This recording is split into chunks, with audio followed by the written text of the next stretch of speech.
C'était une vie qui me correspondait pas du tout. Je le dis souvent et c'est vrai que c'est pas facile à admettre, mais j'ai l'impression d'avoir perdu des années de ma vie.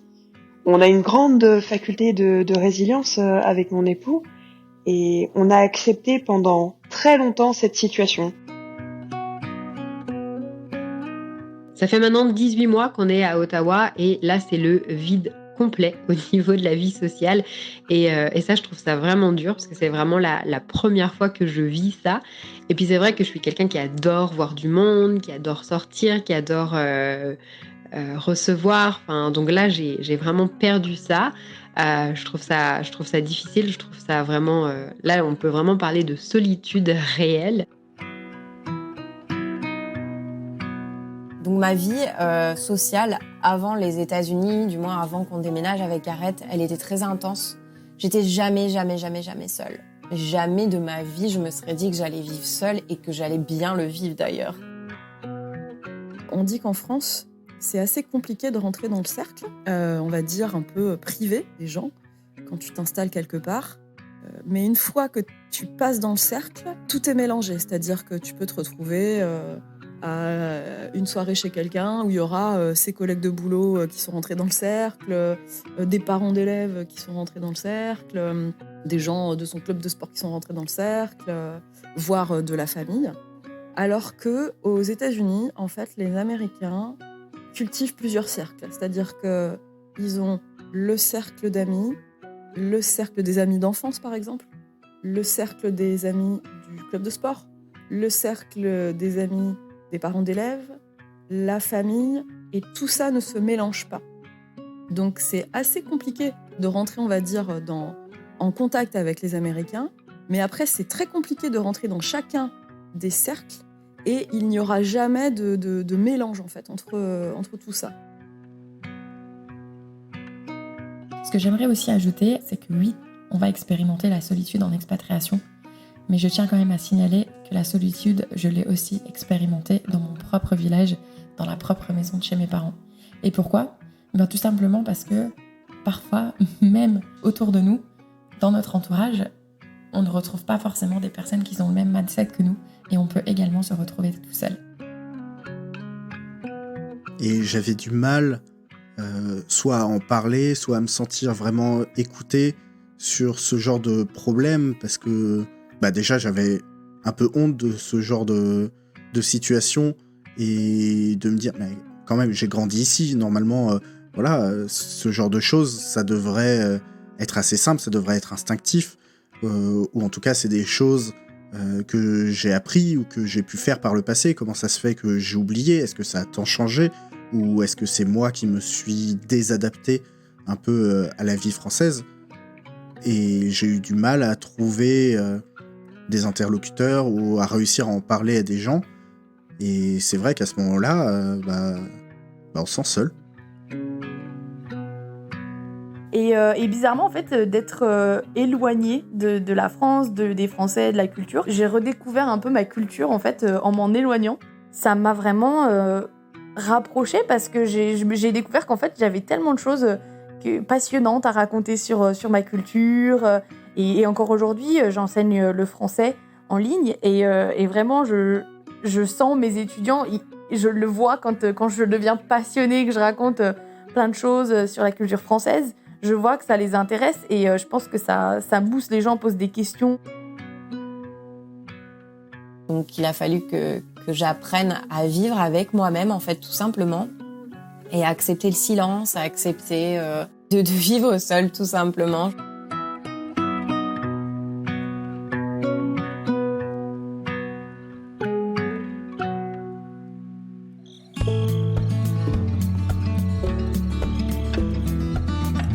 Salut, c'est Anne-Fleur de French Expat. Salut, moi c'est Solène du podcast Friendship. Je sais pas pour vous, mais moi je trouve que c'est hyper compliqué de se faire des amis en devenant grand, en grandissant. Et puis c'est souvent hyper culpabilisant de ne pas être très entouré. De ouf. Quand on part loin de là où on vient, ça se corse encore plus, je trouve. Une langue différente, des codes qu'on connaît pas vraiment, et parfois même une confiance en soi qui peut être complètement en berne. On n'est pas forcément obligé de partir à l'étranger pour ressentir ce décalage. Un simple déménagement dans une autre ville peut suffire. Du coup, cette semaine, on vous propose de découvrir une série d'épisodes dédiés à l'amitié à l'âge adulte en expatriation, ou non, vous l'aurez compris. Avec Solène Rigoulet du podcast Friendship, on s'est intéressé à cette question. Pourquoi est-il si difficile de se faire des amis à l'âge adulte ? On vous propose ainsi 4 épisodes à découvrir sur nos 2 podcasts, French Expat et Friendship donc. Dans l'épisode que vous vous apprêtez à découvrir, vous allez retrouver plusieurs témoignages et des histoires de Français et Françaises qui vivent ou ont vécu à l'étranger et qui nous racontent la solitude et comment est-ce qu'ils l'ont parfois apprivoisée. Et c'est pas tout, puisque dans le second épisode sorti ce matin, Anne-Fleur et moi avons interviewé Aurore Bévalo, psychologue et coach chez l'Aparté Psy, qui se spécialise dans les questions d'amitié à l'âge adulte. Dans cet épisode, on est allé parler avec Aurore du tabou qui est parfois la solitude, des amitiés en ligne, mais aussi de clés concrètes pour rompre la solitude. Et c'est pas fini, comme on dit. Jeudi, on continue notre exploration dans Friendship, le podcast dans lequel vous allez découvrir une belle amitié entre 2 Françaises que vous connaissez peut-être car elles sont passées dans le podcast il y a quelques années. Elles sont toutes les 2 établies aux États-Unis et leur amitié est née sur Instagram. Vous pourrez aussi découvrir la semaine suivante un épisode collaboratif avec l'expérience d'auditeurs et d'auditrices sur la solitude et l'amitié à l'âge adulte. Certains ont provoqué le destin pour ne pas être seuls. Vous découvrirez tout ça dans Friendship. Je suis Anne-Fleur Andrely. Je suis Solène Rigoulet. Vous écoutez French Expat, un podcast de French Morning.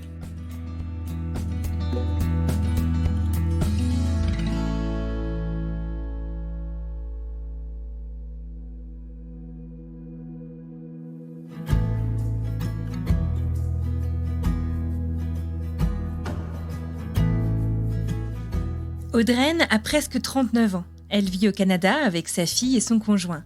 Avant ça, elle a passé une dizaine d'années à New York, aux États-Unis, un pays qu'elle a quitté à la recherche d'une meilleure qualité de vie pour fonder sa famille. Et c'est donc la direction du Canada qu'elle emprunte.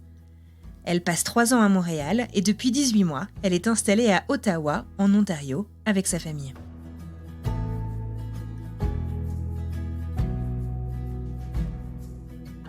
J'ai quitté la France assez jeune finalement, puisque à 18 ans, je suis partie pour la première fois. Et même si ce n'était pas un départ définitif, puisque je suis retournée faire mes études en France et en Belgique, mes amitiés en fait se sont restées à ce stade-là, au stade des amitiés qu'on peut avoir pendant les études. Après les études, chacun part de son chemin. On va d'ailleurs dans des villes différentes, on prend des chemins différents. Et donc, mes amitiés se sont arrêtées à ce niveau-là finalement. J'ai essayé de retourner en France en 2011. Puis c'était une volonté même de retourner vivre en France de façon définitive. Mais j'ai trouvé ça extrêmement difficile de refaire un cercle social, justement. D'ailleurs, je n'y suis pas arrivée parce qu'en plus, je travaillais dans le libéral. Donc pas de collègues, enfin... Donc j'ai trouvé ça en fait très difficile dans mon propre pays. Donc il n'y a pas qu'en vivant à l'étranger qu'on peut trouver ça dur. Je suis retournée vivre aux États-Unis, du coup à New York. Et là, c'est une ville où j'ai jamais eu de problème pour rencontrer des gens. J'ai toujours eu une vie sociale très développée. Je rencontrais des gens d'un peu partout. C'est vrai par contre qu'il y avait beaucoup de roulements, c'est-à-dire qu'il y avait beaucoup d'amitiés qui étaient juste temporaires, mais ça m'a jamais vraiment dérangée. J'ai des amis de longue date aussi à New York, toujours encore aujourd'hui, mais voilà, il y a aussi beaucoup de changements dans les amitiés et c'était aussi la beauté de la ville. Après, à Montréal, j'ai pas non plus de difficulté à rencontrer des gens. Je suis arrivée à Montréal, j'avais un bébé tout neuf de 3 semaines. Et là-bas, il y a vraiment beaucoup d'activités qui sont proposées aux jeunes mamans. Donc par ce biais-là, en fait, je me suis fait un petit groupe de mamans. On se voyait toutes les semaines. Après, il y a la pandémie qui est arrivée, donc j'ai un peu perdu ça. Ça a été un peu plus difficile du coup de maintenir ces amitiés qui venaient de se créer. Mais j'en ai fait d'autres finalement en étant dans les parcs. Ça a été les parcs, c'est comme ça que j'ai réussi à créer aussi, à me refaire un groupe de mamans où on se voyait très régulièrement également.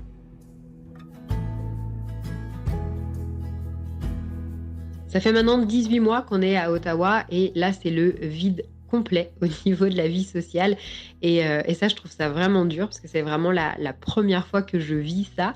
Et puis c'est vrai que je suis quelqu'un qui adore voir du monde, qui adore sortir, qui adore recevoir. Enfin, donc là, j'ai vraiment perdu ça.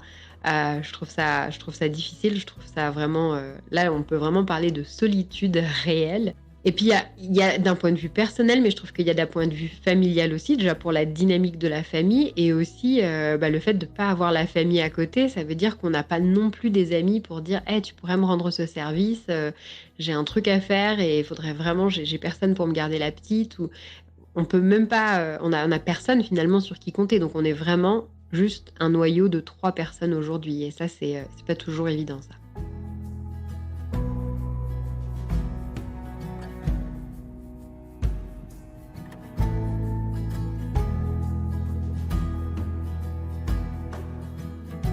Marie a 34 ans. Elle habite à Singapour, en Asie du Sud-Est, depuis un peu plus d'1 an avec son mari.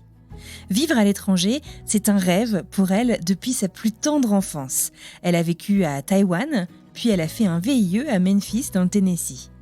Si aujourd'hui elle se sent parfaitement épanouie et plutôt entourée, elle va nous en parler, Marie me confie sa solitude à Lyon, en France.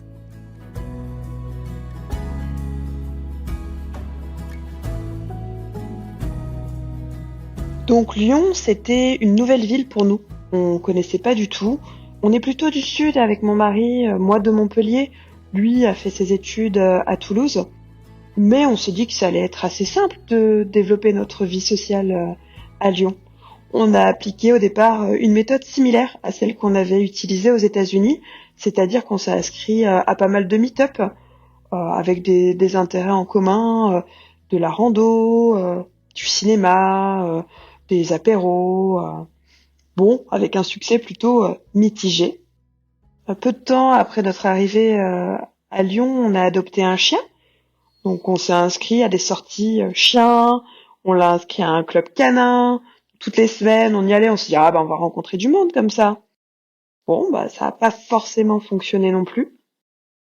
Étant très intéressé par la langue anglaise, l'expatriation, on s'est rapproché également de clubs, d'expatriés américains par exemple qui habitaient à Lyon, ou alors d'échanges linguistiques, des échanges en anglais lors d'une soirée ou d'un apéro, mais pareil, ça n'a rien donné. Et dans le travail de mon mari, des intérêts assez divergents, donc tu vois, des gens plus orientés soirée, mercredi soir jusqu'au dimanche soir. Enfin, c'était pas vraiment nos centres d'intérêt. Et à vrai dire, après quelques mois, quelques années, on s'est rendu compte à quel point on s'était retrouvés seuls et à quel point on s'est isolé à Lyon. Alors c'est toujours un peu difficile quand je repense à cette période et je trouve que c'est vraiment pathétique en fait. J'avais personne à appeler pour aller boire un café ou pour aller déjeuner ou pour aller boire un verre. Je crois que je me suis jamais sentie aussi seule de ma vie. Alors j'étais beaucoup en déplacement. Ou alors en télétravail. Donc quand tu es en déplacement, t'as pas vraiment le temps d'y penser. Mais quand tu rentres, que tu es en télétravail, que tu te lèves le matin, que tu travailles toute la journée, et le soir t'attends ton chéri, et voilà. La semaine passe comme ça, et t'attends désespérément tes week-ends. C'était une vie qui me correspondait pas du tout. Je le dis souvent, et c'est vrai que c'est pas facile à admettre, mais j'ai l'impression d'avoir perdu des années de ma vie. On a une grande faculté de résilience avec mon époux et on a accepté pendant très longtemps cette situation. Alors je dis très longtemps, au bout de 3 ans à Lyon, on était prêt à se réexpatrier. J'avais une proposition de projet pour déménager aux États-Unis. Malheureusement, ça n'a pas abouti.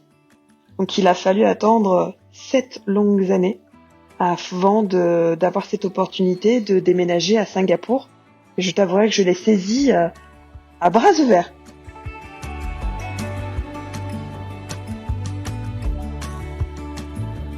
Kelly est une jeune Française actuellement basée au Canada. Elle a vécu à l'étranger en Europe grâce au programme Erasmus en échange étudiant, puis aux États-Unis. Elle a aussi été nomade.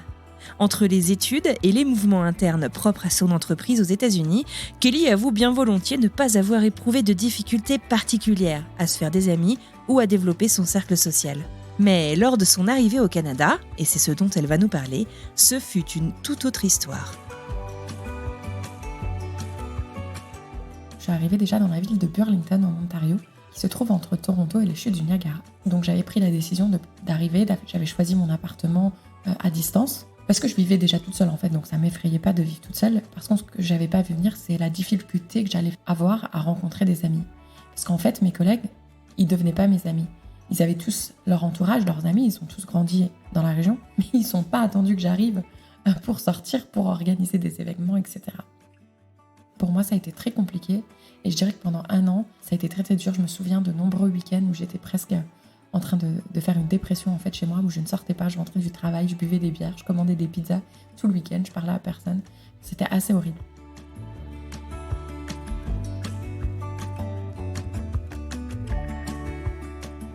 Charlotte a 30 ans. Elle vit à Sacramento, en Californie. Elle aime sa vie aux États-Unis, où elle est installée avec son mari depuis 2020. Et malgré la solitude dont elle va nous parler, elle n'envisage absolument pas de rentrer vivre en France. Depuis 2017, Charlotte a cumulé les expériences hors de l'Hexagone, puisqu'elle a successivement été au pair et professeure d'anglais aux États-Unis, en Thaïlande et en Espagne. Aujourd'hui, Charlotte vit aux États-Unis avec son mari, Gareth.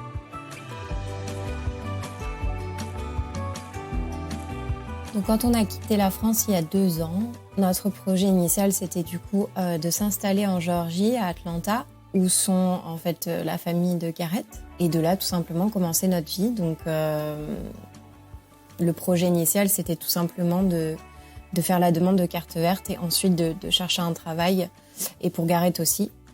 Donc c'était un petit peu le retour à la réalité, le fait de poser ses valises, parce que j'étais un peu une expatriée itinérante, et Gareth aussi. Donc voilà, donc on a posé nos valises il y a 2 ans en Géorgie, et pendant 1 an, j'étais du coup en demande de carte verte. Et donc c'était très très dur, parce que pendant ces 1 an, on vivait du coup chez ses parents, on vivait avec ses parents et son frère.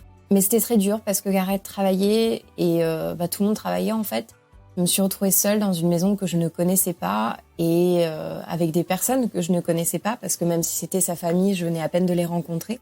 S'ensuit les papiers de carte verte, donc on a tout fait tout seul, on n'a pas pris d'avocat, parce qu'on n'en voyait pas l'utilité, mais du coup c'était quand même assez stressant, l'attente des papiers, l'attente de recevoir les notice of action du gouvernement, nous disons qu'ils avaient bien reçu les documents. Et donc, il a fallu que je me trouve une routine, parce que quand tu attends ta carte verte et que tu es en demande de carte verte au travers d'un mariage, tu n'as pas le droit de conduire, tu n'as pas le droit d'être assuré, tu n'as pas le droit de vivre, en fait, tout simplement. C'est comme ça que je l'ai ressenti. C'était très dur parce que je me suis pas du tout sentie acceptée par le pays, en fait, alors qu'à l'époque, quand j'étais au pair, je me suis sentie accueillie à bras ouverts. Donc c'est vrai que cette attente, elle était quand même assez dure. J'ai quand même eu de la chance parce que ça a duré que 14 mois. Je me suis sentie très très seule, un peu face à moi-même, en fait, parce que je suis quelqu'un quand même d'assez social. Je suis très famille, je suis très amie. Et donc là, je me suis retrouvée vraiment seule face à moi-même. Donc c'était bien parce que je me suis redécouverte, en fait, moi, en tant que personne. Et j'ai appris à aimer la solitude, chose que je n'ai jamais aimée avant. Pour moi, la solitude, avant, c'était quelque chose de très, très négatif. Alors qu'en fait, au final, aujourd'hui, je trouve que la solitude, c'est quand même quelque chose de ressourçant. Et que si on le voit du côté positif, en fait, ça a un bienfait fou, en fait, pour notre bien-être.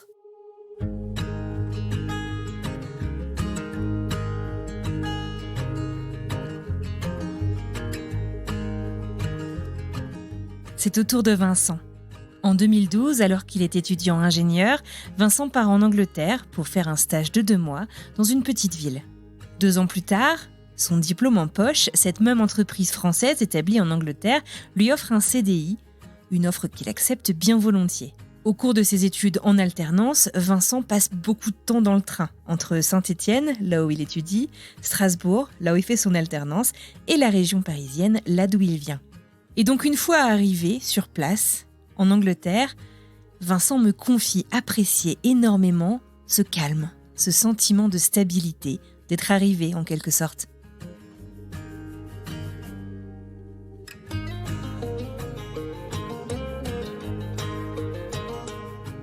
Alors sur place, la vie est belle. Je me fais pas mal d'amis dans la communauté francophone locale. C'est essentiellement des collègues et il y a un mix entre la vie professionnelle et la vie sociale qui s'opère. On fait plein de choses, on va au cinéma, on fait des visites touristiques et évidemment il y a quand même pas mal de passages avec des stagiaires comme je l'ai été qui viennent pour quelque temps, des stages de fin d'études qui sont là pour un peu plus longtemps et des employés qui viennent pour des missions temporaires. Pendant 2 ans, que ce soit du point de vue pro ou du point de vue perso, vraiment tout se passe très bien. Et en juin 2016, c'est le Brexit. Et c'est à partir de là que tout a commencé un peu à se gâter. Il y a pas mal de Français qui ont pris la décision de rentrer, donc mon cercle social s'est grandement réduit. Le coût de la vie a aussi pas mal augmenté à cause du Brexit. Et puis, je me suis séparé de ma compagne de l'époque, donc en plus, tout ça mis bout à bout faisait que j'ai ressenti le besoin en mai 2018, donc ça a pris 2 ans quand même à maturer, mais j'ai ressenti le besoin de rentrer en France.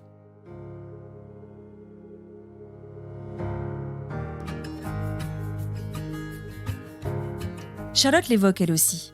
La solitude, parfois, on la ressent pas forcément dans la géographie. On n'est pas forcément seul chez nous. Mais on la ressent finalement dans les personnes avec qui on peut partager, avec les personnes qui vont comprendre, avec qui notre histoire va véritablement résonner. Et c'est exactement ce qui est arrivé à Vincent lorsqu'il est rentré en France.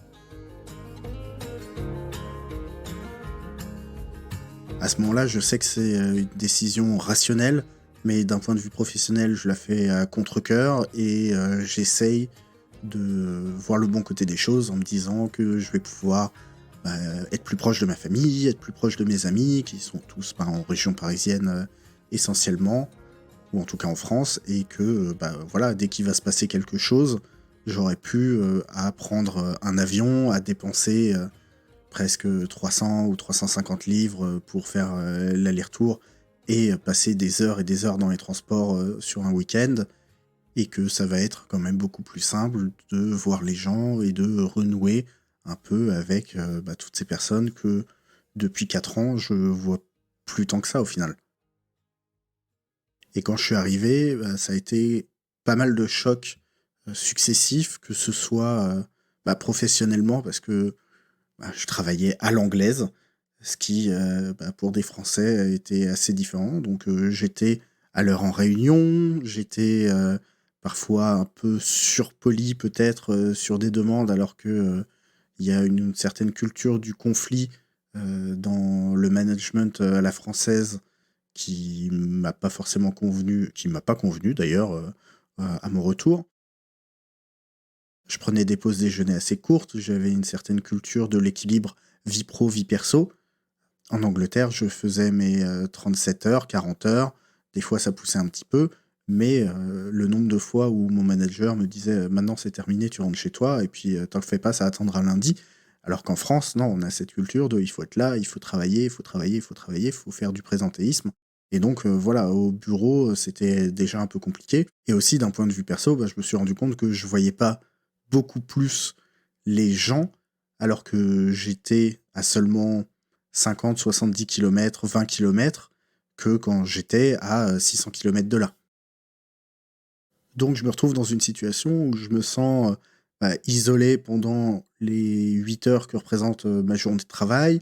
Je me sens isolé le soir et les week-ends parce que je vois pas autant les gens que je voudrais et ou autant les gens que je les voyais quand j'étais en Angleterre, qui était dans une plus petite ville où le petit groupe, le cœur de la mafia française, comme on nous appelait sur place, on organisait toujours des choses, il y avait toujours des activités, et c'est vrai qu'il y avait une vie qui était très dense et très chargée.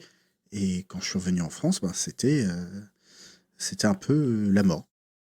En plus de ça, il y avait plein de choses qui me faisaient me sentir un peu bête, un un peu pas adapté. Quand je suis arrivé en Angleterre, je me souviens, j'ai été faire mes courses et je voulais acheter des yaourts nature et j'arrivais pas à trouver ce qui s'apparentait à des yaourts nature dans les rayons. Au bout d'un moment, j'ai trouvé, mais il m'a fallu 5-10 minutes pour trouver ce que je cherchais. Je me suis dit, c'est normal, t'es à l'étranger et c'est pas grave, il faut apprendre. Mais quand je suis revenu en France, il m'est arrivé la même chose.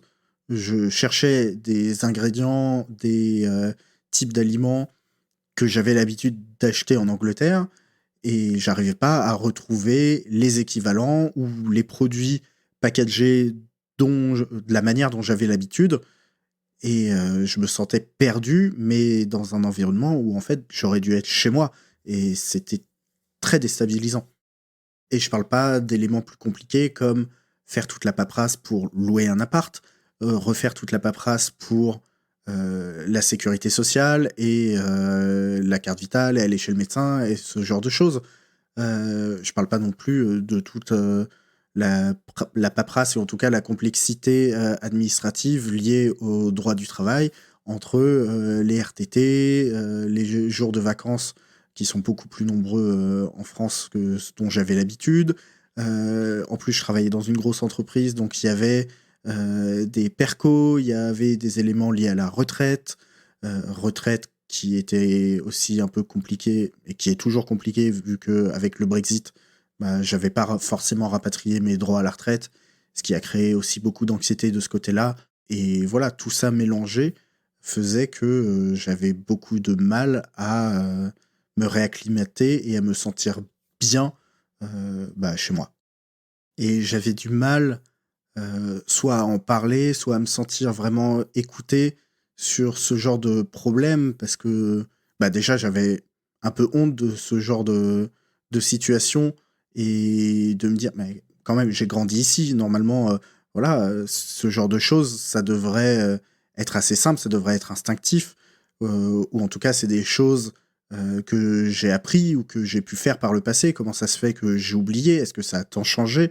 Ou est-ce que c'est moi qui me suis désadapté un peu à la vie française? Et j'ai eu du mal à trouver des interlocuteurs ou à réussir à en parler à des gens. Et c'est vrai qu'à ce moment-là, on se sent seul. En plus, il y a tout le côté...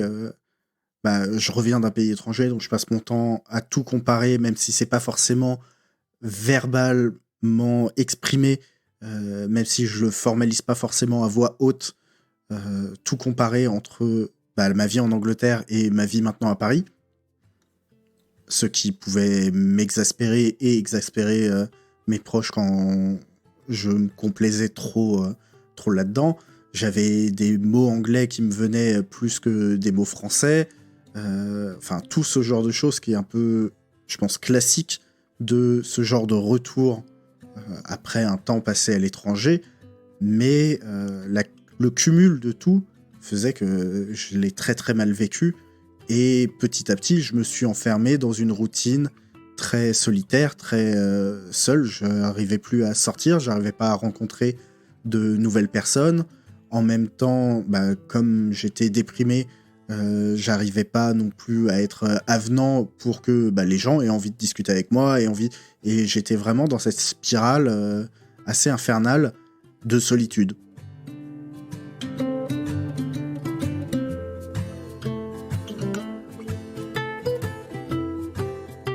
Émilie est de retour en France aujourd'hui après 3 ans d'expatriation en Arkansas, aux États-Unis, en famille, avec son mari et leurs 3 filles. L'expatriation, pour la famille d'Émilie, c'est un projet mûrement réfléchi et clairement désiré depuis longtemps. L'envie de découvrir un territoire méconnu, de découvrir une nouvelle culture et de relever des défis professionnels.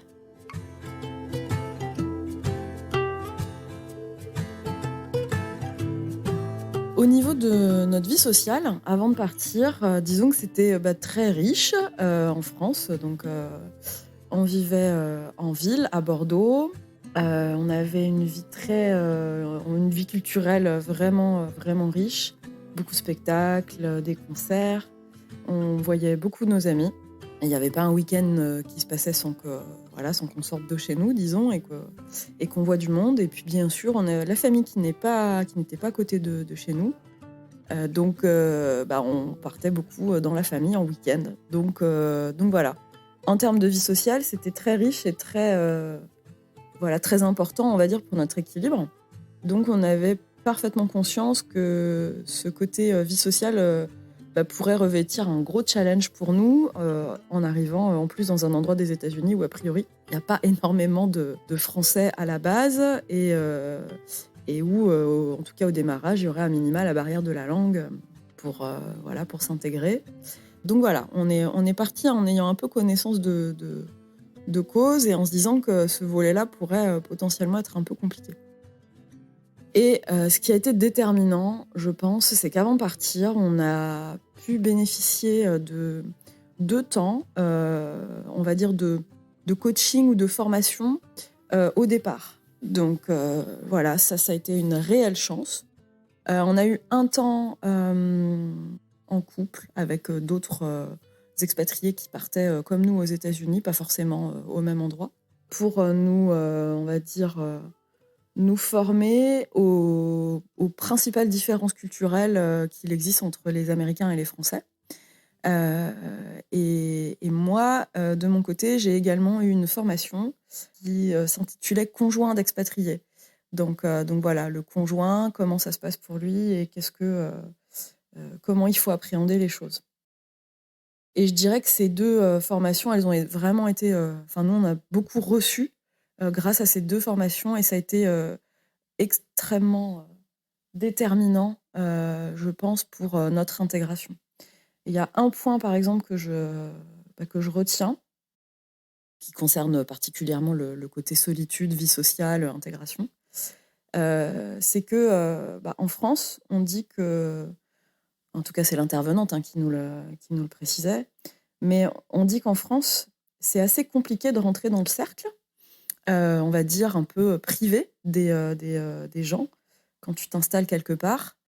Mais une fois que tu passes dans le cercle, tout est mélangé, c'est-à-dire que tu peux te retrouver à une soirée chez quelqu'un où il y aura ses collègues de boulot qui sont rentrés dans le cercle, des parents d'élèves qui sont rentrés dans le cercle, des gens de son club de sport qui sont rentrés dans le cercle, voire de la famille.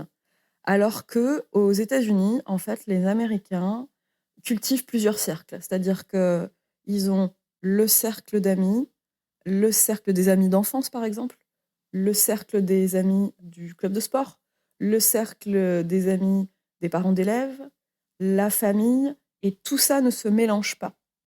Donc c'est assez compliqué de rentrer, on va dire, en contact avec les Américains, mais après c'est très compliqué de rentrer dans chacun des cercles, et il n'y aura jamais de mélange en fait entre tout ça.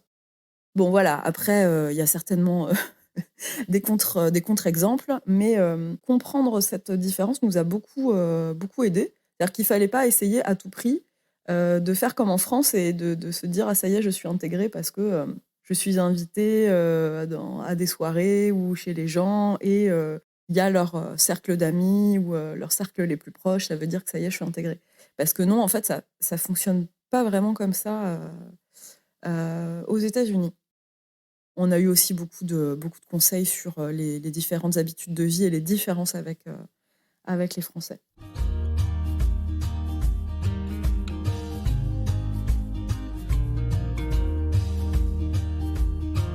Quand je suis partie aux États-Unis pour la première fois, c'était en 2007. À l'époque, je devais réaliser un stage de 6 mois à l'étranger et en revenant, je devais passer le TOEFL pour justifier de mon niveau d'anglais. Bon, je vous passe le niveau d'anglais de l'époque qui était un peu catastrophique. En tout cas, moi j'étais arrivée à l'époque donc à Buffalo, dans une université où il y avait une énorme communauté internationale. J'avais 2 colocs, un espagnol et un sud-coréen. Je trouvais ça fascinant, je découvrais de nouvelles cultures, en plus de la culture locale. Mais j'ai vite été confrontée à une déception. Et la déception, c'était quoi ? C'était que moi, j'étais là pour 6 mois. 6 mois, à l'époque, c'était le plus longtemps que j'étais partie de chez moi. Ça me paraissait énorme, ça me paraissait carrément légitime. Mais beaucoup des personnes que je rencontrais, étrangers ou locaux, quand ils apprenaient que j'étais là que pour 6 mois, avaient tendance un peu à se désengager de la relation. Et je comprenais pas, j'ai mis du temps à comprendre. Et Et en fait, j'ai appris après coup que beaucoup de ces personnes, soit donc vivaient sur place, soit étaient là pour faire toutes leurs études, c'est-à-dire par exemple tout leur bachelor en 4 ans ou toute leur thèse en plusieurs années, et que quelqu'un qui venait que pour 6 mois, finalement, ça leur paraissait presque anecdotique. Et du coup, ces gens, en fait, se protégeaient d'une certaine manière, avaient du mal à s'engager dans une relation pour laquelle ils savaient qu'il y avait une certaine, date de péremption. Je l'ai compris assez tardivement, plusieurs années plus tard, quand moi aussi, j'ai commencé à me protéger inconsciemment. Émilie nous en parle justement.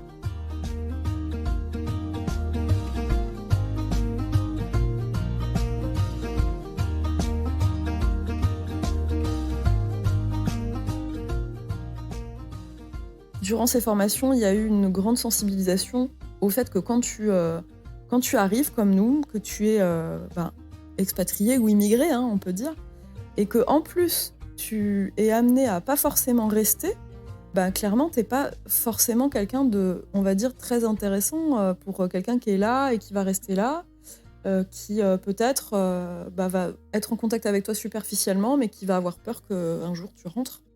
Et que ça, c'était inévitable à la situation, que c'était pas lié à nous, mais que c'est inévitable à la situation et que forcément c'était un frein pour rencontrer des gens durablement. Donc on est parti avec ce bagage de connaissances, et donc en arrivant, déjà on n'a pas connu la solitude parce que, à l'inverse de ce que je pouvais penser, il y avait quand même une communauté française existante sur place qui était assez dynamique et qui nous a beaucoup aidés au démarrage. Donc on s'est pas du tout retrouvés isolés, on s'est même retrouvés au début à voir énormément de monde et à sympathiser et à échanger sur nos expériences, et c'était très aidant. Et dans un deuxième temps, moi, en fait, ce que j'ai décidé, c'est de prendre toutes les opportunités possibles pour essayer de rencontrer des Américains. Parce que j'avais quand même très envie d'essayer de m'intégrer, et puis d'intégrer mes filles aussi. Et donc, les filles ont été assez rapidement invitées à des anniversaires par le biais de l'école. Au bout de 2 ou 3 semaines qu'on était arrivées, elles étaient invitées à des anniversaires. Et en fait, aux anniversaires aux États-Unis, les parents restent. Donc c'était hyper bien pour moi parce que ça me permettait d'essayer de prendre contact avec des gens, de rentrer en relation, et c'était vraiment très utile. Et de là, en fait, j'ai essayé toujours de me dire, bon, je tente des choses, je récupère des numéros de téléphone, j'essaye de reproposer par la suite des temps de jeu, des playdates, et puis ça marche ou ça marche pas, et c'est pas grave. Et en fait, j'ai toujours eu en tête de me dire, bon, je parle pas très bien, mon accent est pas top, ça doit être compliqué pour la personne en face de tenir une conversation, ça demande de l'effort pour elle, donc potentiellement, c'est possible qu'on me dise non. Et c'est OK, je suis OK avec ça. Donc effectivement, des fois, je relançais, je renvoyais des messages, j'avais pas forcément de réponse, ou j'avais toujours des excuses. Mais voilà, il suffit de 1 ou 2 personnes et c'est pas grave. Donc voilà, en essayant de creuser un sillon comme ça, un petit trou, et petit à petit à essayer de me glisser dans les interstices, et ça a payé. Donc j'ai réussi comme ça à voir des gens un peu plus régulièrement, et puis à nouer, on va dire, des relations. Et par la suite, on a eu de la chance d'avoir des rencontres assez déterminantes avec des personnes qui étaient issues on va dire, de pays aussi différents, de cultures différentes. Donc c'était un peu plus facile, on va dire, de rentrer en relation avec ces catégories de population qui, même si n'étaient pas françaises, avaient en fait un vécu, ou de la famille qui avait eu un vécu similaire au nôtre, et qui du coup était très empathique, et dans la découverte, dans la recherche de découvrir aussi d'autres cultures. Donc ça m'a ouvert ce genre de relations. Et c'est vrai qu'après, faut le dire, c'est vrai que c'est plus facile, je pense, quand tu as des enfants, parce que y a les relations que les enfants nouent entre eux qui font que ça t'amène à voir d'autres parents assez régulièrement.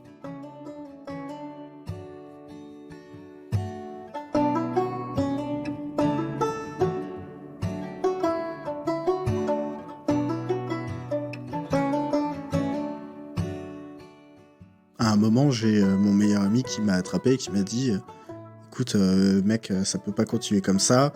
Tiens, regarde, t'as pas mal de temps libre pendant tes journées vu que ça se passe pas bien au boulot.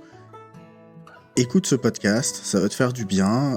Tu vas voir, c'est hyper intéressant. En plus, ils sont super sympas et ça va te donner l'impression d'avoir des gens avec toi. Alors, ce podcast, c'était Studio 404, qui était un podcast sur la société et le numérique.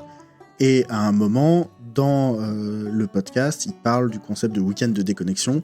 Et vu qu'au moment où ils en parlent, personne n'en a jamais fait, ils décident d'en organiser un. Ça a été un grand succès, ils ont passé un super moment. Et à partir de ce moment-là, ils ont décidé d'en refaire à peu près tous les 6 mois. Et au moment où j'écoute ça, arrivent les inscriptions pour le prochain week-end, auquel on décide de s'inscrire avec mon meilleur ami. Et à partir de là, j'ai intégré cette communauté, j'ai rencontré des gens qui ont su m'écouter, où il y avait une dynamique d'activité, un peu au final comme ce que j'avais au Royaume-Uni, même si là, géographiquement, on était beaucoup plus éclatés et que c'était plutôt numériquement qu'on se retrouvait. Et puis de fil en aiguille, je me suis aussi retrouvé à faire du podcast, mais ça, c'est une autre histoire.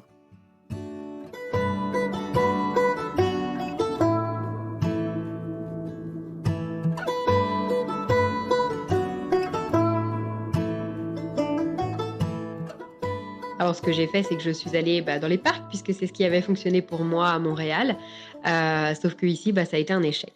Alors, à savoir qu'on n'habite pas dans le centre-ville d'Ottawa, parce que Ottawa, c'est une petite ville, et je m'étais dit qu'en vivant dans le centre, on allait avoir finalement les inconvénients, c'est-à-dire le peu d'espace, sans en avoir les avantages. C'est un petit peu éloigné du centre-ville. Alors, c'est vrai que du coup, on a un jardin, c'est agréable. Sauf que tout le monde, enfin pas tout le monde, mais beaucoup de gens ont un jardin également.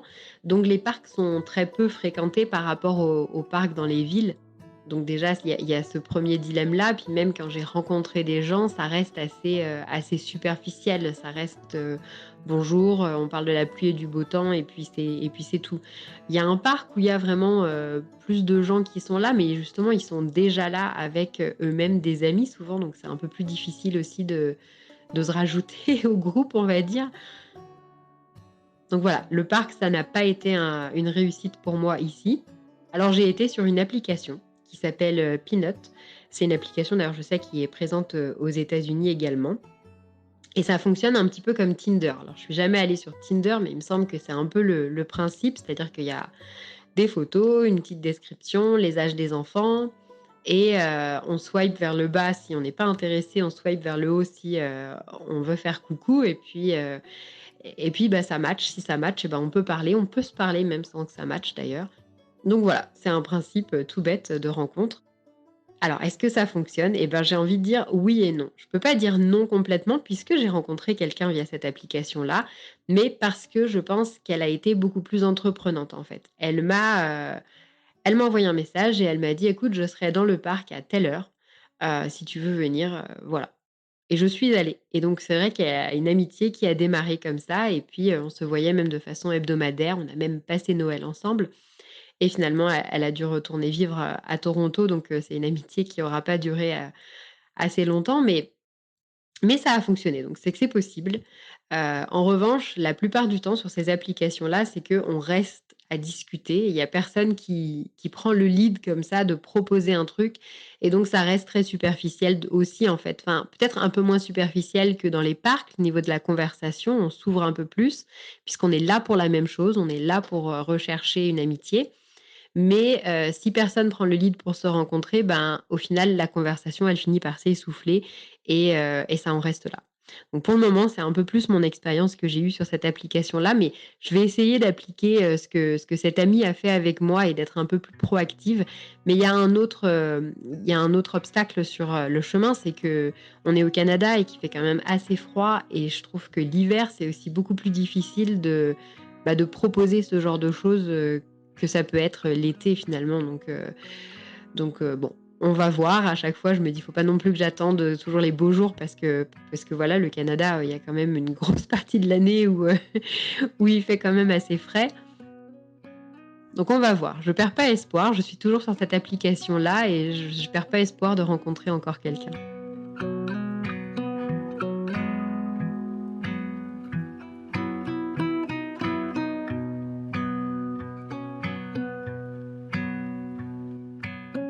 Emmeline est arrivée aux États-Unis en 2019. À l'époque, elle est à la recherche d'une pause un peu prolongée afin de faire le point sur sa vie et pour se recentrer sur elle-même et ses envies. Elle devient alors fille au père, elle part à Chicago où elle rejoint une famille pour qui elle a eu un immense coup de cœur, un coup de cœur réciproque, sauf qu'une fois sur place, la famille se déchire, les parents divorcent, Emmeline doit partir. Et après un court passage à Seattle, dans le nord-ouest des États-Unis, la voilà qui s'installe à Petaluma, en Californie, dans une famille où elle se sent bien. Comme quoi, il faut parfois reculer pour mieux sauter.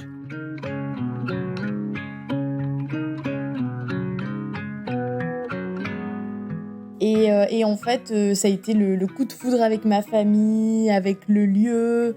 Et puis, j'ai rencontré quelqu'un. La fameuse histoire où on rencontre quelqu'un à l'étranger. Et bah voilà, ça m'est arrivé. Je cherchais pas forcément quelqu'un au début, juste rencontrer des gens, à perfectionner mon anglais, à découvrir la culture. Et en fait, la famille pour laquelle je travaillais en tant qu'au pair, c'est devenu ma famille, c'est vraiment ma deuxième famille. Et puis j'ai rencontré la personne qui est aujourd'hui mon mari. Quand je suis arrivée à Petaluma, j'ai eu mon espace, j'ai eu la possibilité de passer du temps avec la famille, mais aussi de passer du temps seule. Et en fait, je me suis vraiment sentie à part entière dans la famille. Mais en même temps, on me donnait l'opportunité de vraiment découvrir ce qu'était l'expérience américaine. Donc ça a beaucoup aidé. Et on a eu la chance de passer des moments vraiment extraordinaires. J'ai des souvenirs plein la tête avec mes os. Surtout avant le Covid, du coup. on a vraiment matché. Enfin, j'étais vraiment à part entière dans la famille, quoi. C'est ça qui fait que j'ai voulu rapidement rester un peu plus longtemps et vraiment, je me suis sentie à ma place. En fait, c'est la première fois où je me sentais... j'étais au bon endroit, je m'étais enfin trouvée.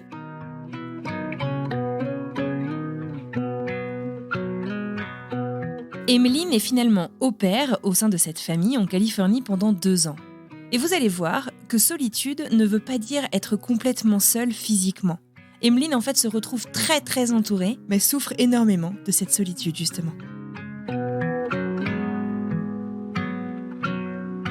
Je suis arrivée en avril et le Covid est arrivé à peu près en février. On était à Hawaï ensemble. Et c'est là où ça a commencé un peu à arriver. Donc on venait de vivre un super voyage tous ensemble à Hawaï. Et puis ça faisait déjà quelques mois que j'étais avec mon mari, mon copain à l'époque. Et du coup, le Covid arrive. Ma host mom, elle a une école pour enfants, donc une école de maternelle.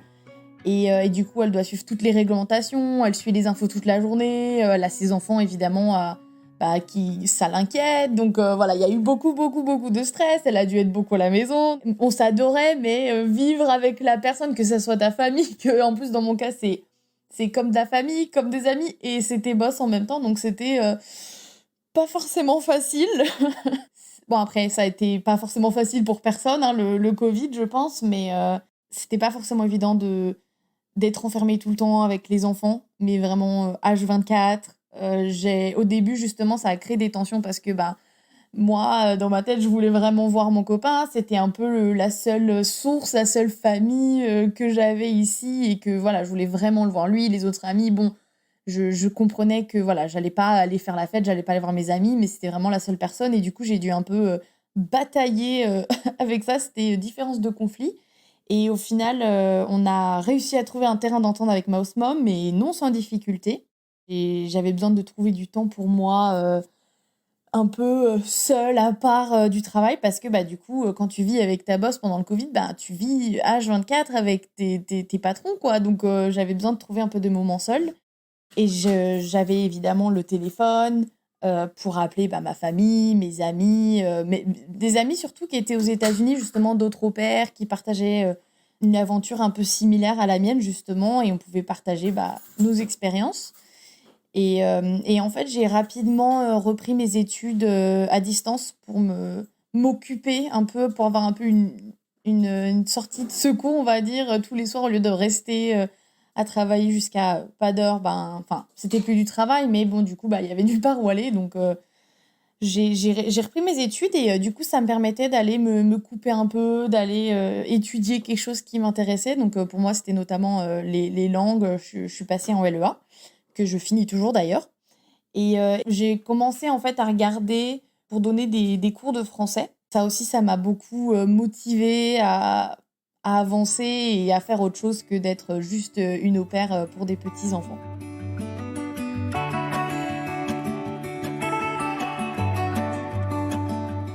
Pendant cette période de transition, qui n'a été simple pour personne, Emmeline me confie qu'elle a passé son temps à peser le pour et le contre. Doit-elle rester ? Doit-elle rentrer ? Au cours de cette période de Covid, nous nous sommes tous connectés. Si on ne pouvait pas se voir en personne, beaucoup d'entre nous se sont rabattus sur les réseaux sociaux, sur les visios. Est-ce que Emmeline a réussi justement à extérioriser ce mal-être, à en parler autour d'elle ? Oui et non. Comme je disais au début, ma situation était un peu chaotique entre Chicago et Seattle. Et là, c'est vrai que j'en parlais beaucoup. Je disais que je voulais retourner, je voulais rentrer, je voulais aller dans le sud de la France. C'est comme s'il y avait une part de ma vie qui n'avait pas été finie là-bas. Donc, je voulais vraiment, vraiment rentrer. J'avais une cunette, je faisais 1 an et je rentrais faire ma vie en France. Et en fait, quand je suis arrivée à Sonoma County, je pense que ma famille, mes amis ont vu tout de suite que voilà, j'étais très épanouie, que je me sentais bien, que voilà, la région, non seulement la région était belle, il y a vraiment plein de choses à faire dans le coin, et en même temps, les gens, ils sont tellement accueillants, tellement gentils dans là où je suis, que voilà, je pense qu'ils ont vu tout de suite que je me sentais bien, que la famille m'avait rapidement adoptée. Du coup, ça a pas toujours été facile pour tout le monde. Il y a des gens, ils m'ont dit, ils savaient que voilà, ils sentaient que j'allais rester. Il y en a d'autres pour qui ça a été un peu dur, surtout ma sœur, parce que voilà, il y a les enfants, il y a les neveux, les nièces qui grandissent et du coup ça n'a pas toujours été facile, mais je pense qu'avec le temps ils ont tous vu que ils m'ont tous soutenue, bien sûr, et ils ont vu que voilà, j'étais heureuse, que j'étais épanouie, et puis moi j'étais vraiment je me suis beaucoup questionnée avant de prendre une décision finale.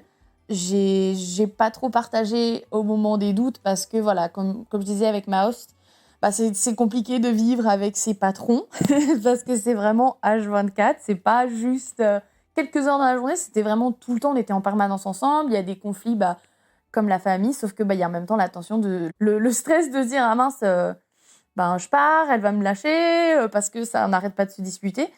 Et du coup, voilà, il y a eu plein de choses aussi. Il y a le prix de la vie. C'est pas du tout le même prix qu'en France. Enfin, surtout en 2019. Maintenant, ça commence presque à se rapprocher. Mais voilà, en 2019, la vie me paraissait tellement chère en Californie. Je me suis dit, mais je vais faire comment ? Faire mes études, je faisais mes études en France, ça me coûtait 200, 300 euros. Et aux États-Unis, c'était plutôt par milliers qu'on comptait. Donc, ça a rajouté. Enfin, il y avait vraiment plein de facteurs. J'étais perdue, quoi. Et puis voilà, l'angoisse de ne pas être avec sa famille, de ne pas savoir ce qui se passe avec le Covid, de ne pas savoir quand je vais pouvoir les revoir, alors qu'on avait prévu qu'ils viennent, qu'on voyage ensemble, qu'on arrive à se retrouver, quoi. Et du coup, j'ai beaucoup pesé les pour et les contre. Et en fait, ce qui m'a vraiment poussée, c'était de laisser une chance à ma relation de couple. Ça se passait vraiment bien, je me sentais vraiment bien. Et puis de toujours me raccrocher au bon moment que j'avais vécu avec mes hosts. Et je savais que je sentais, je pense, au fond de moi que c'était une mauvaise passe et que voilà, fallait la surmonter. Et du coup, ouais, je partageais plutôt les soucis au sein du travail avec quelques amis au pair, avec mon copain du coup. Mais c'est tout, parce que je pense que c'était pas forcément évident de parler, de dire j'ai des doutes, peut-être que je vais rentrer, mais peut-être que je vais rester. Et là, c'était vraiment l'entre-deux où j'ai plutôt gardé pour moi parce que c'était ma décision à moi et je voulais que personne n'intervienne ou ne donne son avis là-dedans. Je voulais que ça soit vraiment ma décision. Et puis au final, quand j'ai décidé et que j'ai commencé à dire que voilà, j'allais rester, que voilà, pour l'instant ça se passait comme ça, j'étais tellement sûre de moi que j'avais pas de doute quand je l'ai dit et je savais que personne allait me faire changer d'avis. C'était ma décision, quoi.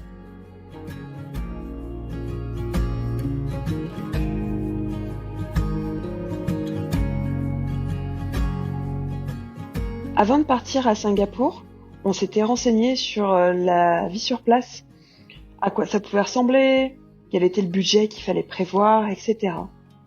Pour ce faire, on s'était inscrit sur un groupe Facebook qui s'appelle les Singafrogs. Coucou les Singafrogs si vous m'écoutez aujourd'hui.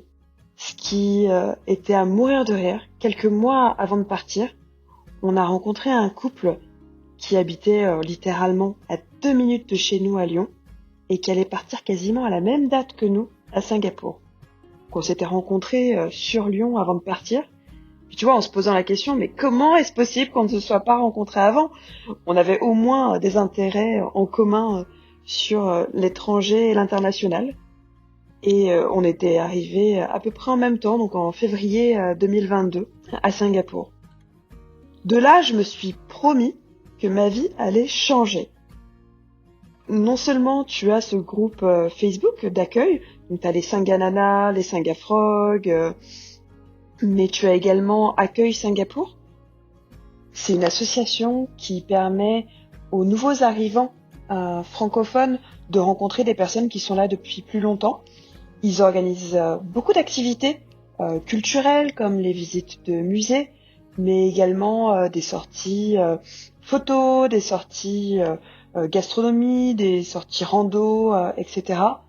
T'as d'autres assos, type UFE, l'Union des Français de l'étranger, juste pour en citer quelques-unes. Lorsque tu es en France, être entouré de Français, c'est la norme et tu es pas forcément attiré par le français. Par contre, quand tu vis à l'étranger, il y a cet esprit de solidarité entre Français que je trouve assez incroyable. Tu es attiré par les gens qui parlent la même langue que toi, qui ont des valeurs communes, à qui tu n'as pas besoin d'expliquer le contexte. En fait, on se comprend assez simplement et assez naturellement, et ça crée des liens et des amitiés qui sont très fortes. On le dit souvent, mais c'est vrai, les gens que tu vas rencontrer lors de ton expatriation, c'est un petit peu ta famille, lorsque ta famille est loin. Et c'est vrai que les liens qu'on a pu créer avec nos copains français ici sont très très forts. Je parle beaucoup de la communauté française. C'est vrai que si je suis tout à fait honnête, c'est plus compliqué de tisser du lien avec les Singapouriens. D'un autre côté, tu vois, je vais pas les aborder entre le rayon chou-fleur et le rayon tomate en disant « Hey, tu veux aller boire un verre ce soir ?» Donc ouais, c'est moins facile et même si on a déjà essayé de rencontrer les mixpats, c'est-à-dire un mélange d'expats et de locaux ici à Singapour, c'est pas forcément évident. Un gros turnover au niveau des expatriés à Singapour. Les gens en général ont des contrats limités à 2 ans, 3 ans, ce qui fait que souvent les Singapouriens n'ont pas forcément envie de s'attacher et tu vois de faire des efforts pour créer du lien avec des gens qui vont certainement pas rester longtemps. Donc je pense que c'est aussi des raisons qui expliquent pourquoi c'est plus difficile de tisser du lien avec les Singapouriens.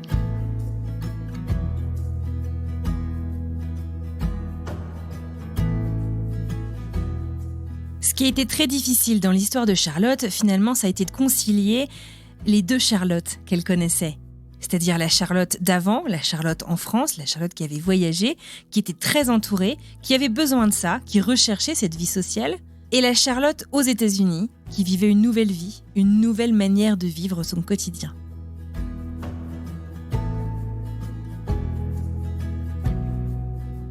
Alors pour parler de vie sociale, avant, j'étais quelqu'un d'hyper social. Je ne pouvais pas rester en place, je ne pouvais pas rester à la maison. À l'époque, quand je vivais avec mes parents me voyaient jamais en fait. Ils me disaient même « Oh, ici, c'est pas l'hôtel, hein. Tu restes avec nous, tu profites quand même avec nous un peu. » Parce que j'avais toujours envie en fait de voir mes amis, de partager des moments uniques, des moments de partage, d'échange. Et souvent, en fait, on se retrouvait au bord de mer, parce que je vis dans le sud de la France, près de Toulon. Donc, on se retrouvait en bord de mer, on buvait l'apéritif, et puis voilà, on refaisait la vie, en fait, tout simplement. Donc, ma vie sociale, avant les États-Unis, du moins avant qu'on déménage avec Gareth, elle était très intense. J'étais jamais seule. Jamais seule. Jamais de ma vie, je me serais dit que j'allais vivre seule et que j'allais bien le vivre d'ailleurs. Mais du coup, c'était ma vie sociale. La vie très à la française, en fait. À l'époque, je fumais en plus, donc j'ai l'impression qu'en fait, quand tu fumes, t'es encore plus social que quand tu fumes pas. Je sais pas, c'est peut-être moi qui imagine ça, mais je me revois en fait avec, tu vois, une clope à la main et un verre dans l'autre et refaire la vie avec une trentaine de personnes avec qui je parle plus du tout, enfin, avec qui je ne parle pas en fait de base, qui sont même pas des amis proches en fait, mais à l'époque c'était une satisfaction en fait de se dire qu'on était entouré de plein de personnes. C'était comme ça que je le ressentais en fait. Cette vie sociale, elle me faisait vibrer l'âme. Elle me fait toujours vibrer l'âme d'ailleurs, mais maintenant je recherche des relations beaucoup plus sincères, beaucoup plus posées, beaucoup plus profondes en fait. Et d'ailleurs, même si je n'ai jamais vécu la solitude quand je suis partie vivre en Thaïlande, quand j'ai quitté cette vie mondaine pour en fait partir vivre aux États-Unis en tant qu'au pair, puis après vivre en Thaïlande, j'ai fait des découvertes amicales en fait qui sont devenues beaucoup plus profondes parce que on vivait la même chose ensemble. On était expatriés, c'était nous ou rien en fait. Et il fallait qu'on soit amis parce que on n'avait que nous en fait pour se raccrocher à quelque chose qu'on connaissait à la maison, tu vois. Donc on était des Françaises au pair et ah oui, toi t'es Française, t'es au pair, ah ouais, ben il faut qu'on soit amis. Alors qu'en fait en France, jamais on n'aurait été amis et on se le dit même, tu vois.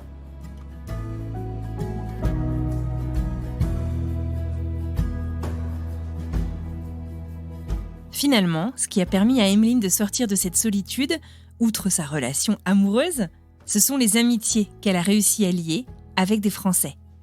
Des Français vivant à l'étranger.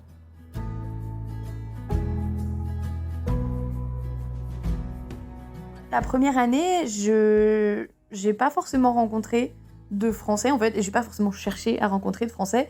Je pense que j'étais vraiment encore dans l'expérience de je veux vraiment améliorer mon anglais, je veux être vraiment dans la culture américaine, et j'avais peut-être besoin de faire une pause un peu d'être avec des Français à ce moment-là. Et bizarrement, en fait, d'être éloignée de la France, des Français, de la culture, et ben bizarrement, ça m'en a rapproché. Et vraiment, j'ai redécouvert un peu ma culture, en fait, en m'en éloignant. Ça me semble déjà marrant de dire ça comme ça, mais c'est le cas, en fait. Vraiment, la France, j'avais du mal avec plein de choses et qui me sont propres, mais ça m'a vraiment rapprochée parce que j'ai découvert qu'en fait, j'avais tellement de choses passionnantes à raconter sur ma culture. Et encore aujourd'hui, j'enseigne le français en ligne et vraiment, je sens mes étudiants, je le vois quand je deviens passionnée, que je raconte plein de choses sur la culture française. Je vois que ça les intéresse et je pense que ça booste, les gens posent des questions, plein. Donc,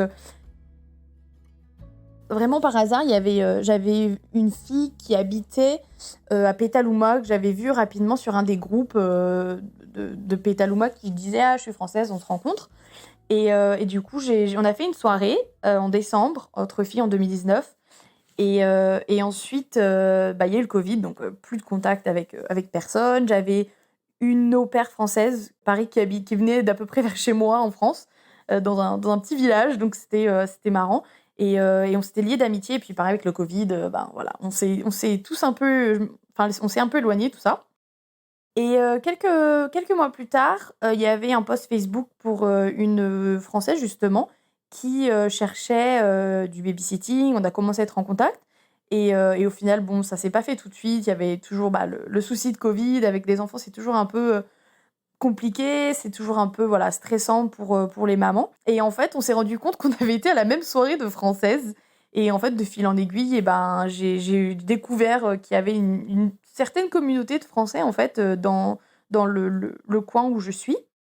Et puis petit à petit, on a fait des girls' night. Et on les fait toujours d'ailleurs, on fait nos girls' night entre Françaises. Et il y a même une Australienne, il y a des Américaines. Enfin, on a commencé vraiment à faire un petit melting pot de culture. Et du coup, c'est devenu super sympa.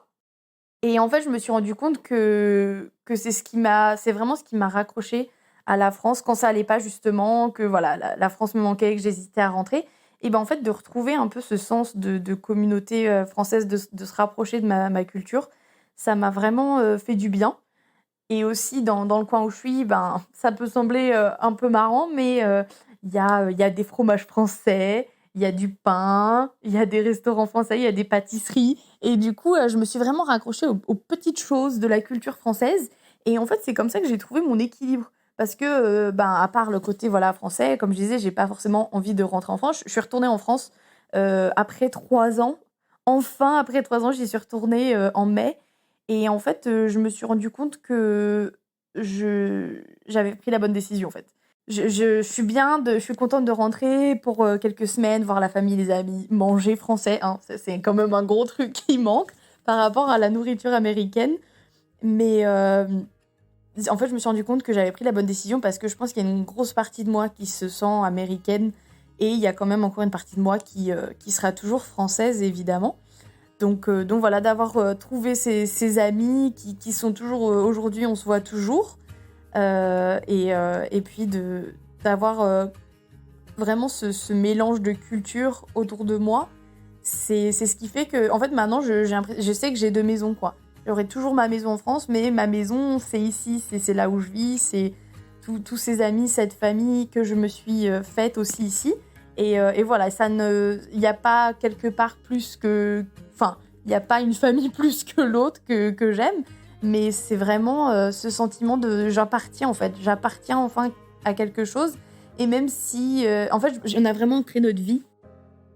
J'ai vraiment créé ma vie ici, avec moi-même, de me sentir aussi bien ici.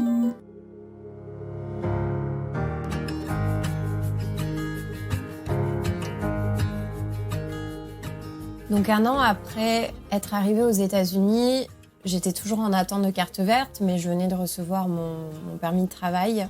Et Gareth a une offre d'emploi à Sacramento, en Californie. Et donc, du coup, on repart à l'aventure, en fait, 1 an après être arrivé. Et on fait nos valises et on part pour 44 heures de route direction la Californie. Et donc, on emménage à Sacramento, ville et État que l'on ne connaît pas du tout, ni lui ni moi. On n'a jamais vécu sur la côte ouest. Pour trouver un appartement en Californie, c'était vraiment très dur. Les prix étaient exorbitants et on a dû en fait vivre avec des colocataires pendant de septembre en fait jusqu'à janvier. On était censé vivre avec eux pendant 1 an. En fait, on avait un contrat ensemble pendant 1 an, mais ça s'est très très mal passé dès octobre en fait. Et la situation d'ailleurs avec mes colocataires n'ont pas du tout aidé parce que même si mon adaptation elle est quand même assez facile, étant donné que j'ai vécu un peu partout dans le monde, la solitude, elle ne l'était pas.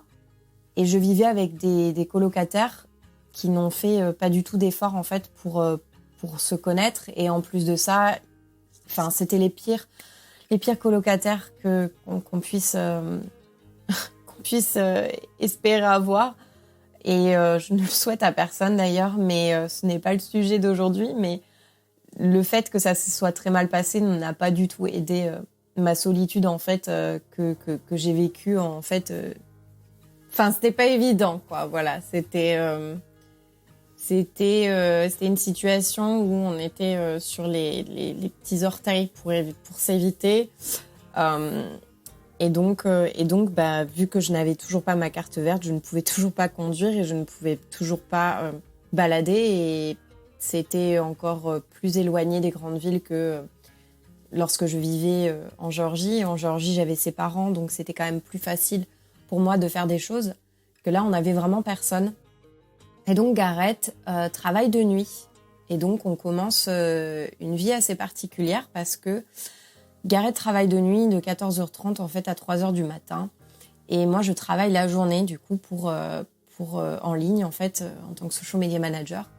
Donc là, on se croise et la solitude devient encore plus grande et la situation en fait avec les colocataires s'aggrave en fait à tel point que l'un des colocataires part et l'autre personne reste jusqu'au mois de janvier.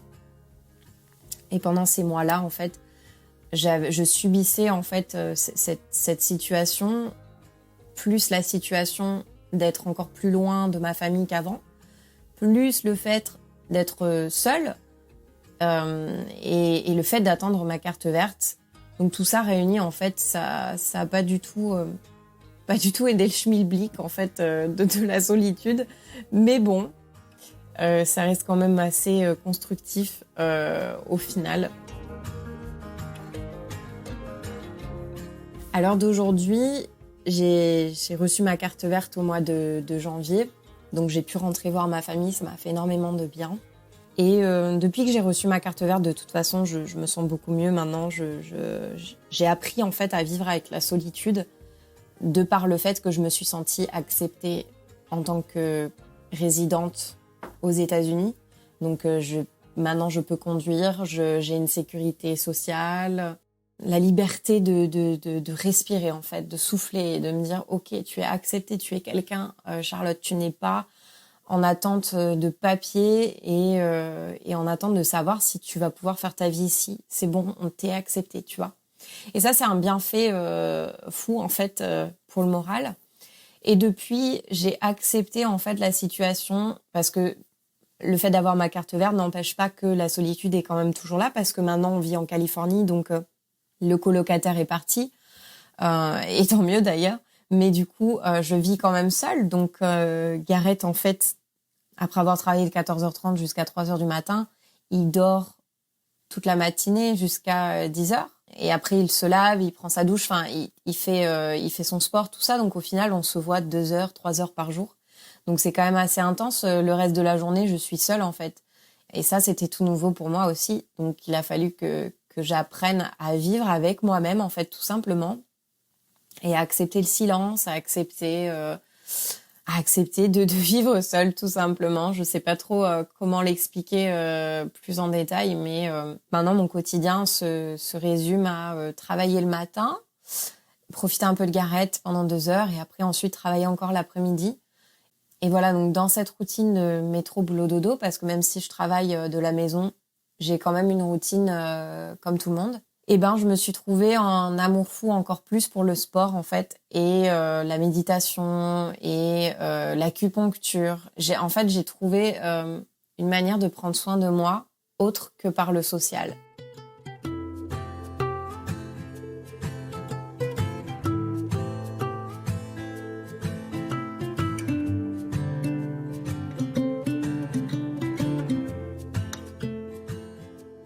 Quand on arrive à l'étranger, il y a différentes catégories de personnes. Soit on se recentre sur ce qu'on a laissé, on est constamment à comparer, soit on est all-in et on cherche absolument par tous les moyens à se faire des copains, des amis sur place. Et il y en a d'autres qui sont peut-être passés par ces catégories-là et qui, comme Charlotte, ont aujourd'hui appris à apprivoiser leur solitude.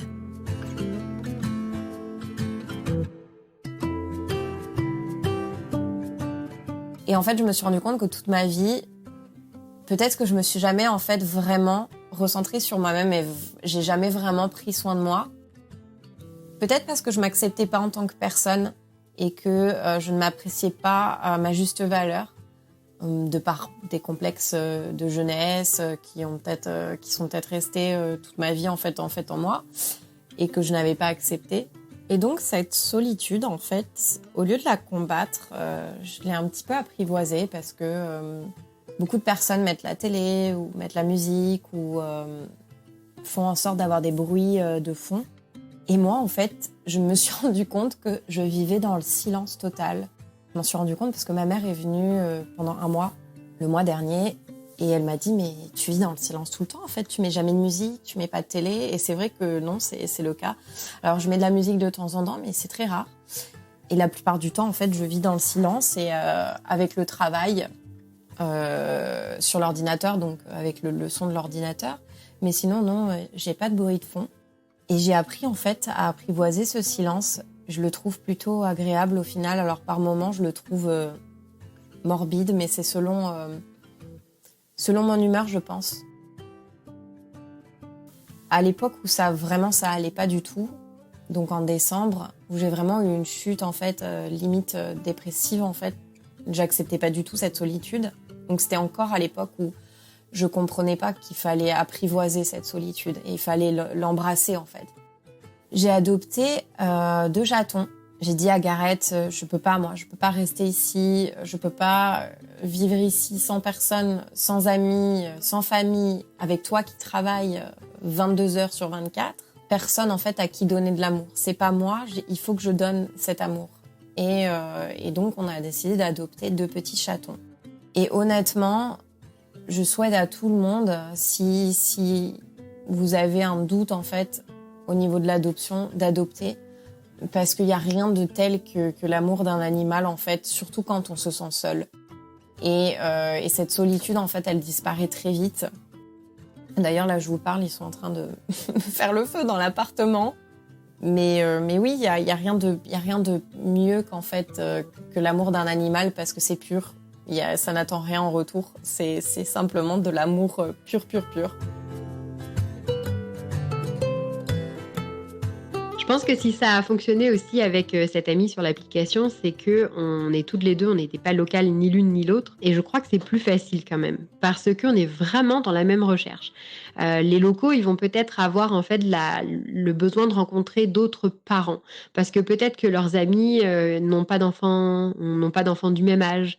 Donc ils sont plus dans cette recherche-là, alors que quand on a une personne qui est comme nous, qui est étrangère, qui vient d'arriver dans la ville, voire dans le pays, eh bien elle veut tout construire en fait. Elle veut construire vraiment une amitié et je trouve ça du coup plus facile. Par exemple, elle venait avec sa bouteille de vin pendant les playdates. C'était vraiment, voilà, je veux un playdate, mais je veux aussi une amitié. Je trouve que c'est parlant. Mais il y a autre chose, c'est que on a un rythme de vie aussi qui est plus similaire. Alors pourtant, elle est brésilienne, je suis française, c'est vraiment des cultures très différentes. Mais les Canadiens, ils vivent très tôt, donc à 17 heures dans les parcs, par exemple, c'est le moment où eux, ils vont rentrer pour souper et nous, en été, on va sortir à 17 heures. Moi, avec mes amis, on s'envoyait des messages pour se rejoindre dans le parc à 17 heures quand les Québécois s'en allaient. Donc c'est aussi pour ça qu'à Montréal, mes amies étaient françaises, algériennes, marocaines, parce qu'on avait un rythme de vie qui nous permettait aussi de se voir plus facilement. Et c'est vrai que sur l'application, même si j'ai envie d'être proactive et de proposer une rencontre, parfois nos horaires ne vont pas coïncider aussi. En fait, notre rythme de vie est différent, donc il faut trouver la personne locale qui va quand même avoir un rythme de vie assez similaire au nôtre aussi. Donc c'est ça à prendre en compte. Voilà, donc je trouve que c'est plus facile avec des étrangers qu'avec des locaux finalement.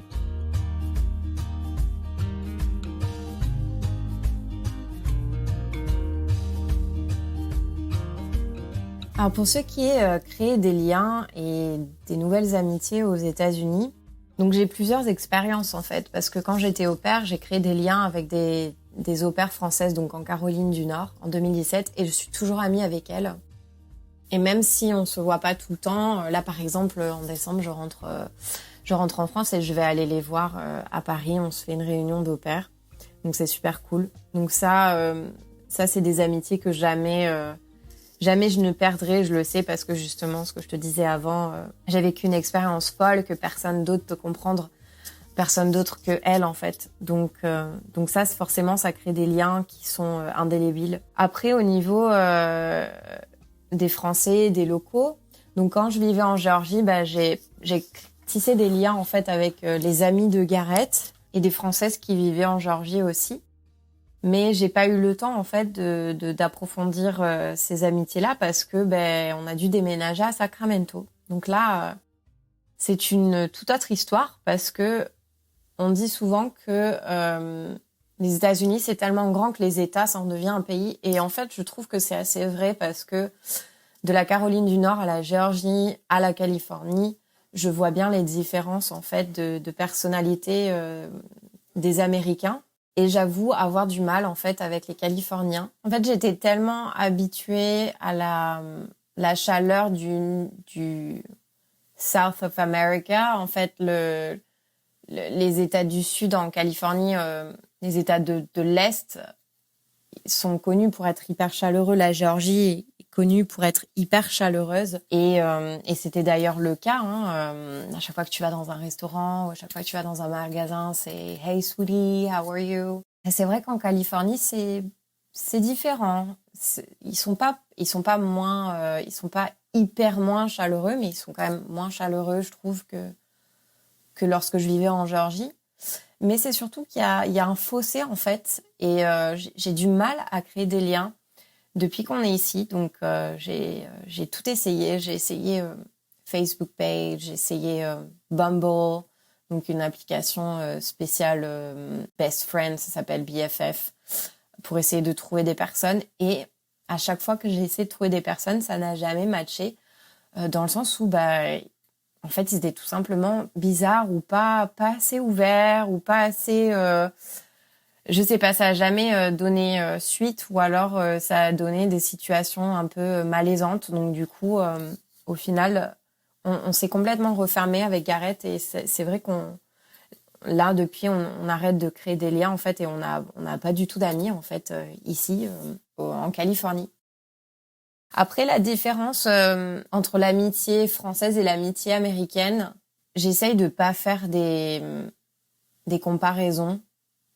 Et là, pour le coup, si tu me demandes d'en faire une, je saurais pas te dire, parce que j'ai tellement voyagé, en fait, que pour moi, on n'a plus de... Alors oui, certes, on a des cultures, on a des coutumes, on a des façons de parler différentes, c'est des états d'esprit différents, c'est vrai, mais pour moi, l'amitié, elle est juste, elle est terrienne. C'est un peu bizarre de dire ça, mais mes amitiés françaises autant qu'américaines pèsent dans mon cœur, en fait, et je pourrais pas les comparer dans le sens où je vois pas de différence à partir du moment où je te considère comme un ami. Je sais pas si ça prend du sens pour toi, mais oui, c'est vrai que les amitiés françaises et américaines sont sûrement différentes dans le sens, peut-être dans le partage ou dans la manière de donner en amitié, la manière d'aimer. C'est vrai que tout ça, c'est des langages différents, en fait, parce qu'on vient de pays différents. Mais au final, l'amitié et l'amour, c'est quand même universel.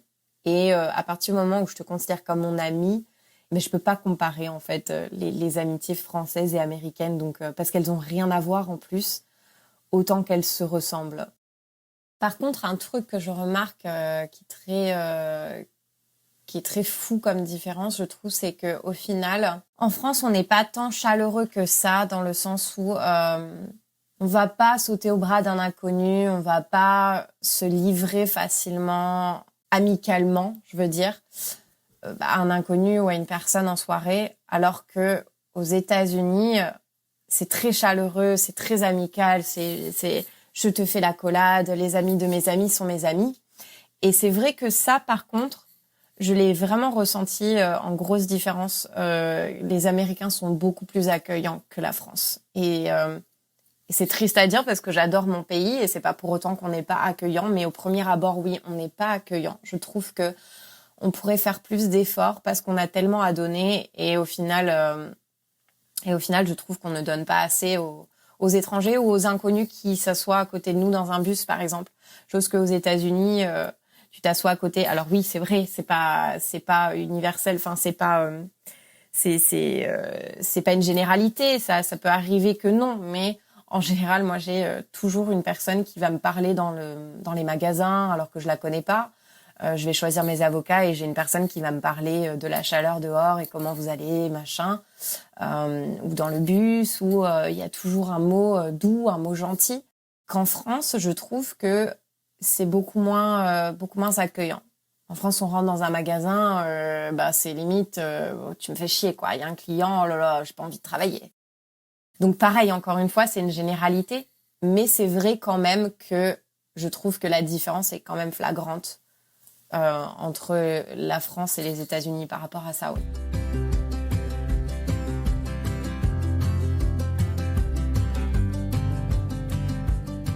Des situations difficiles, on en a tous connu, qu'on vive à l'étranger ou non d'ailleurs. Et rencontrer du monde, se faire des amis, des amitiés solides à l'âge adulte, on l'a compris, c'est pas si évident. Personnellement, je vais vous faire une confidence, French Expat m'a énormément apporté dans ma vie de Française établie à l'étranger. Je l'ai lancé en 2019, alors que ça faisait déjà 8 ans que je vivais aux États-Unis, parce que justement, je n'avais pas particulièrement cherché à créer du lien avec les Français autour de moi. J'en connaissais pas mal, mais je n'avais pas noué d'amitié aussi solide que je l'espérais. Parce que parfois, être français ne veut pas dire qu'on est pareil. Et heureusement. Alors quand j'ai lancé French Expat, C'était aussi pour recréer du lien avec des gens comme vous, comme moi, qui avaient eu envie un jour de partir à l'étranger. J'avais envie d'explorer ce dénominateur commun. Et presque 4 ans plus tard, je dois bien vous avouer que j'aurais jamais imaginé avoir un tel retour sur mon investissement initial, si je puis dire. Grâce à French Expat, j'ai fait des rencontres, beaucoup virtuelles, mais pas mal d'entre elles se sont aussi concrétisées par des rencontres en personne. J'ai noué de véritables amitiés, et puis, vous le savez maintenant, c'est devenu mon métier. Alors merci French Expat. French Expat, finalement, c'est une communauté en ligne, une communauté de personnes qui vivent plus ou moins les mêmes choses. Peu importe où est-ce qu'on est dans le monde, on passe par des questionnements assez similaires. Alors moi, c'est ce conseil que je vous donnerais. C'est de rejoindre ou de créer une communauté autour de valeurs qui vous sont propres, qui sont fortes, autour de vos passions. Et je n'ai qu'une chose à vous dire, c'est que je vous souhaite très sincèrement que ça vous apporte autant que ça m'a apporté. J'ai posé la question aux témoignantes de cet épisode. Quel conseil est-ce qu'elles se donneraient ? Quel conseil est-ce qu'on pourrait retranscrire auprès de notre audience ? Quel conseil est-ce qu'on pourrait mettre en application pour soit mieux vivre cette solitude, soit y mettre un terme ? On les écoute.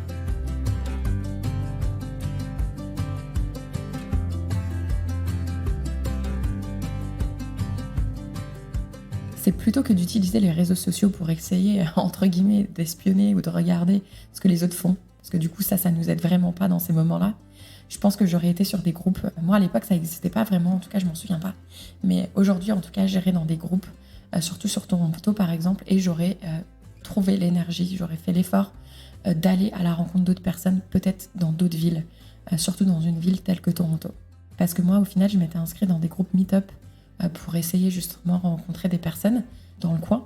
Mais malheureusement, c'était souvent soit des mères de famille, ou soit c'était des personnes qui... ils avaient un but précis à travers, je ne ferai pas de détails, mais à travers ces sites de rencontres. Et du coup, c'était pas du tout dans mon intérêt.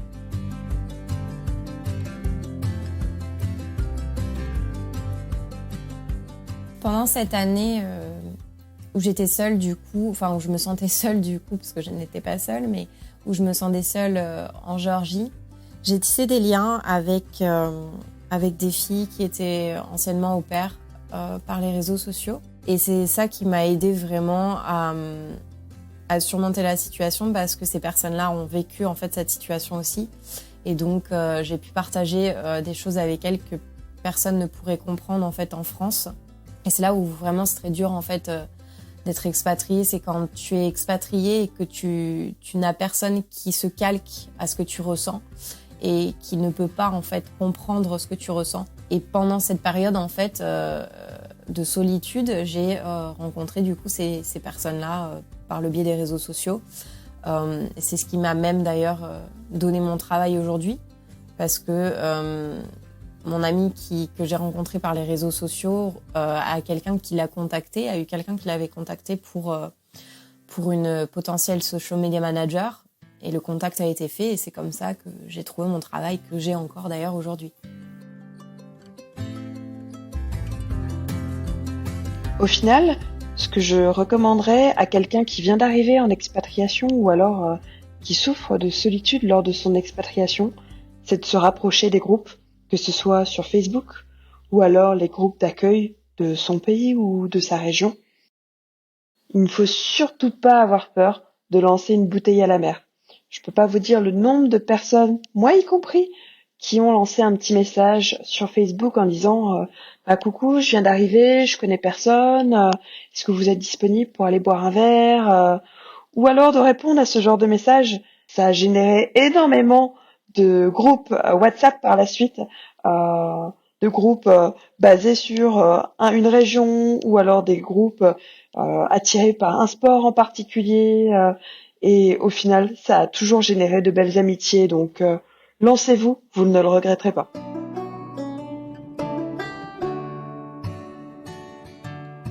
On vivait à Little Rock, l'Arkansas. On est dans ce qu'on appelle la Bible Belt.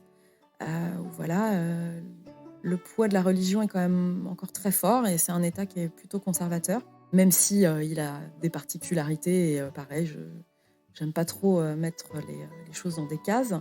Il y a par exemple le maire de Little Rock est démocrate, et c'est un black, donc Donc voilà, je pense qu'il ne faut pas non plus tout mettre dans le même panier, mais il faut avoir conscience de ça. Donc je pense qu'en tant que Française, je ne pouvais pas arriver avec mes gros sabots et dire ouais, c'est n'importe quoi les armes, pourquoi vous avez des armes, etc. Même si, bien sûr, j'ai des convictions. Ou oh là là, l'Église, Dieu, c'est n'importe quoi, vous leur accordez une place trop grande, enfin bref. C'était, je pense, hyper important de ne pas projeter des choses, parce que en fait, nous, le rapport qu'on a à la religion, il est lié à notre culture. Le rapport, il est lié à notre culture et à notre histoire. Et le rapport que eux ont avec la religion est lié à leur culture, à leur histoire. Et en fait, on ne peut pas vraiment le comprendre. Ils ne peuvent pas vraiment comprendre pourquoi aussi on peut avoir ce type de réaction. Et en fait, si je me disais que je cherchais des gens comme moi, j'aurais jamais rencontré personne. Donc il faut accepter la différence. Il faut accepter de se confronter à des choses... peut-être des a priori qu'on peut avoir pour vraiment s'intégrer. Parce que sinon, ce ne sera pas possible. Donc voilà, donc nous, par exemple, on a été invités à des choses autour de l'église, on va dire, parce que les gens qu'on connaissait étaient là-dedans. En fait, voilà, c'était très clair entre nous tous que nous, on venait aussi pour découvrir et qu'on n'avait pas forcément dans l'idée d'être... par la suite très actifs, mais qu'on était OK pour comprendre un peu, parce que c'était un pan important de leur culture, de leur mode de vie, on va dire, de leurs habitudes. Donc voilà, je pense que c'est important de se renseigner déjà sur la culture du pays où on va, parce que au-delà d'un voyage qu'on a fait une fois à New York ou en Californie, vivre aux États-Unis et comprendre les Américains, c'est un peu plus complexe que ça. Donc essayer de se former avant et de se renseigner sur les différences de vie, c'est important.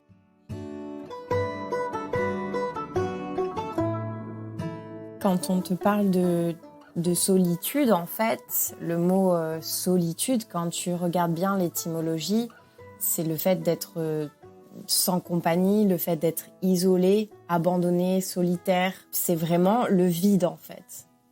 Mais quand tu y réfléchis bien, la solitude, elle n'existe pas vraiment parce que tu vis avec toi-même. Tu es la seule personne qui sera toujours à tes côtés de ta naissance jusqu'à ta mort. Donc, en fait, la solitude, tu ne la vis pas vraiment.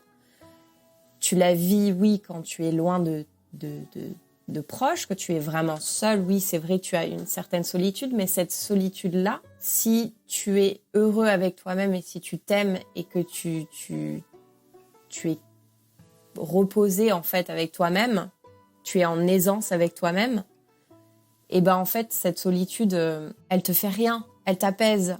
Elle te permet de penser, elle te permet de te ressourcer. Donc en fait, la solitude, je pense vraiment, après l'avoir vécu du mauvais côté et du bon côté, c'est que quand tu es heureux dans la solitude, ça veut dire que tu t'aimes, en fait. Ça veut dire que tu es heureux avec toi-même et que tu t'es trouvé et que tu as trouvé ton équilibre. Et voilà. D'ailleurs, tu vois, quand tu regardes sur Internet et que là, je te lis en latin l'étymologie...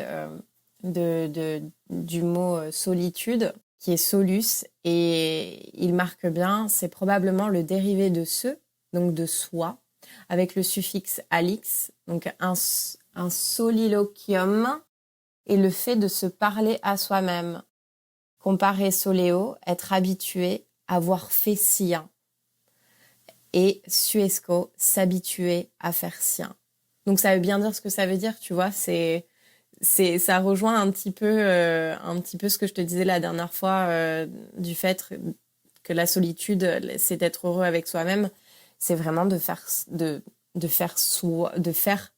qu'un avec soi-même, avec son âme, avec son esprit, avec son corps. Et je pense que c'est un équilibre à avoir et que tout le monde devrait vivre la solitude de manière positive et constructive surtout dans cette nouvelle ère de technologie où on est tout le temps sur nos téléphones et devant nos écrans et au final on n'a pas tant de vraie vie sociale que ça parce que on est devant des écrans et pas forcément avec des personnes au final.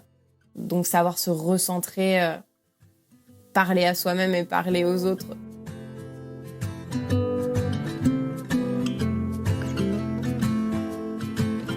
si je devais me donner un conseil au moi de l'époque, ce serait de pas attendre qu'on vienne me chercher et d'être un peu plus proactif. Alors je sais, c'est facile à dire quand ça va beaucoup mieux, mais des associations de choses dont on est passionné, il en existe. Des gens qui peuvent partager des choses qu'on aime, il y en a plein.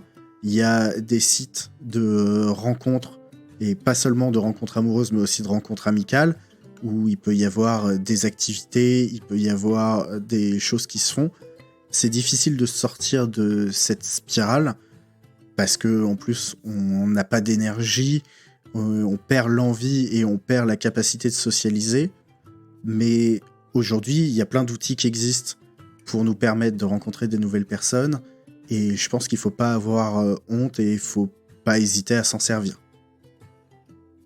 Et puis au-delà des outils, il ne faut pas hésiter à communiquer avec nos proches, à leur dire qu'on se sent seul, à leur dire qu'on a envie de les voir et que ça ne se passe pas forcément bien, chose que je n'ai pas forcément réussi à faire à l'époque.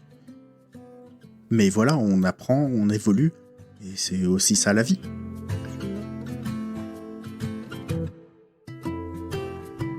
Quand on arrive dans un nouveau pays, on se dit « Ah, j'ai pas envie de m'approcher d'expats français » et pourtant à refaire, je le ferai également.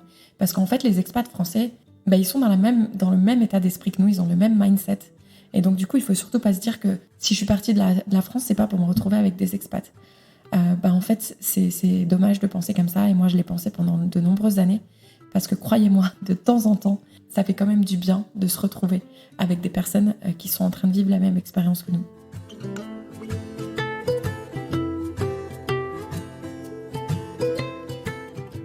Savoir mettre un peu son ego de côté et se dire je vais peut-être me faire bâcher, peut-être que personne va vouloir me parler, peut-être que je vais pas être intéressante pour ces personnes, mais c'est pas grave, je tente, j'essaye, et faut jamais arrêter.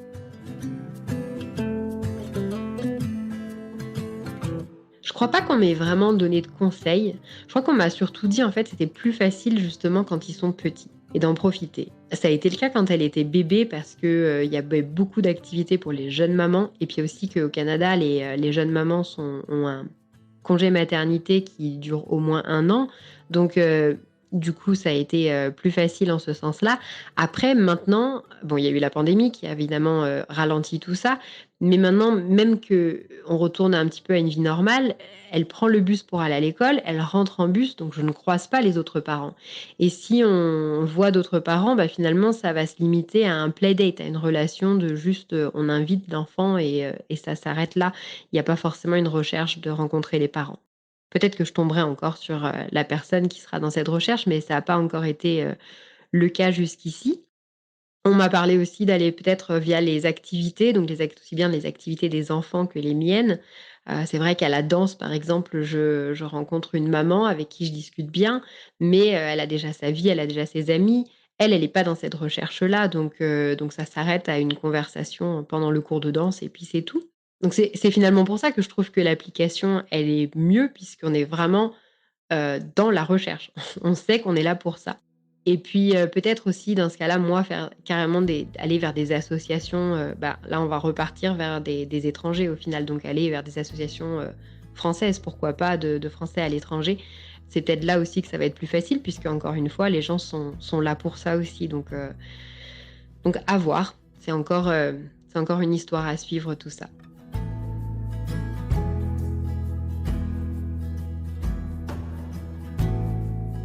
Alors mon conseil pour les personnes qui souffrent de solitude en expatriation, tout simplement c'est d'en parler, d'essayer de trouver des personnes qui vivent la même chose que vous via les réseaux sociaux, parce que même si c'est vrai que c'est dur, on trouve souvent des personnes en fait qui sont dans le même cas que nous, plus qu'on ne le croit.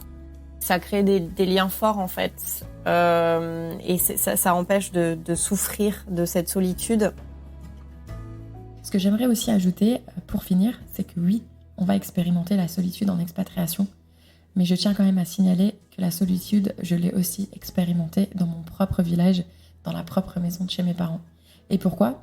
Tout simplement parce que parfois, même autour de nous, dans notre entourage, on ne retrouve pas forcément des personnes qui ont le même mindset que nous et on peut également se retrouver tout seul.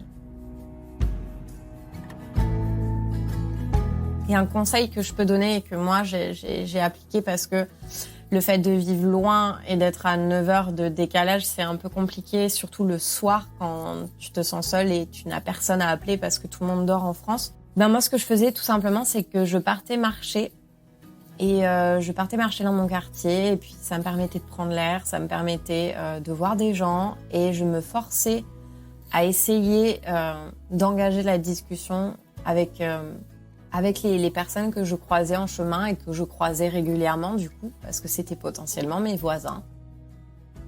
Et le troisième point pour moi est de mettre vraiment ses préjugés de côté, parce que si on recherche des gens qui sont comme nous, forcément ça va pas aller quoi. Donc voilà, je pense que c'est ces trois on va dire ingrédients qui ont fait que en tout cas pour nous, et puis sans doute un peu de chance aussi et de persévérance, mais je pense que c'est ces ingrédients qui ont pour nous fait que ça a fonctionné. Et voilà, je pense que c'est possible en tout cas. Nous, on a gardé des liens très forts avec les gens, avec les Américains sur place, et ça a été vraiment un déchirement de partir et de laisser des personnes qui sont devenues vraiment des amis sur place. Donc voilà, j'en attendais pas tant en partant et voilà, c'est arrivé et c'est chouette, donc c'est possible.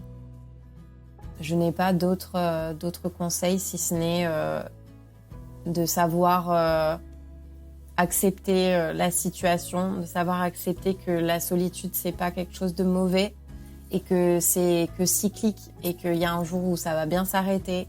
Et que si vraiment ça va pas, il faut pas hésiter à parler à quelqu'un. Moi, j'ai vu un thérapeute pendant, je crois, bien 2 mois. Et ça m'a énormément aidée. Et je pense que d'ailleurs, tout le monde devrait voir un thérapeute en soi. Tout le monde a besoin de parler à quelqu'un qui ne nous connaît pas. Et puis voilà, tout simplement, n'hésitez pas à sortir de votre tanière. Et puis, si la solitude, elle est trop forte, vous trouverez toujours quelque chose à faire et toujours une activité en fait pour faire vibrer votre âme, donc que ce soit de la créativité manuelle ou les réseaux sociaux, essayer de trouver quelqu'un, ou même sur Meetup par exemple, ça se fait beaucoup, c'est des groupes en fait qui se rejoignent avec des activités différentes, donc si vous aimez la photo, il y a des groupes de photos et en fait vous pouvez trouver en fait en fonction de là où vous vivez si ce genre de groupe existe. Donc cette application et ce site internet, ça s'appelle Meetup. Et puis voilà, je pense que j'ai fini et je vous souhaite à tous plein de bonheur, que ce soit dans la solitude ou accompagné dans votre vie. Et puis voilà.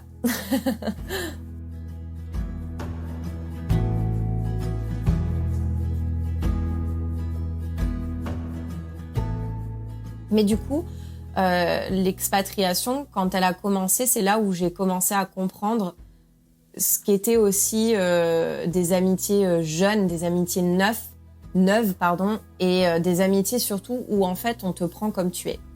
C'est-à-dire que les amitiés que tu as en France, ce sont des amitiés que tu as vécues pendant des années en fait. Ce sont des gens qui te connaissent par cœur et qui limite en fait peut-être n'arrivent plus à te voir évoluer parce qu'ils t'ont tellement connu comme tu étais qu'ils ne voient pas une évolution en toi.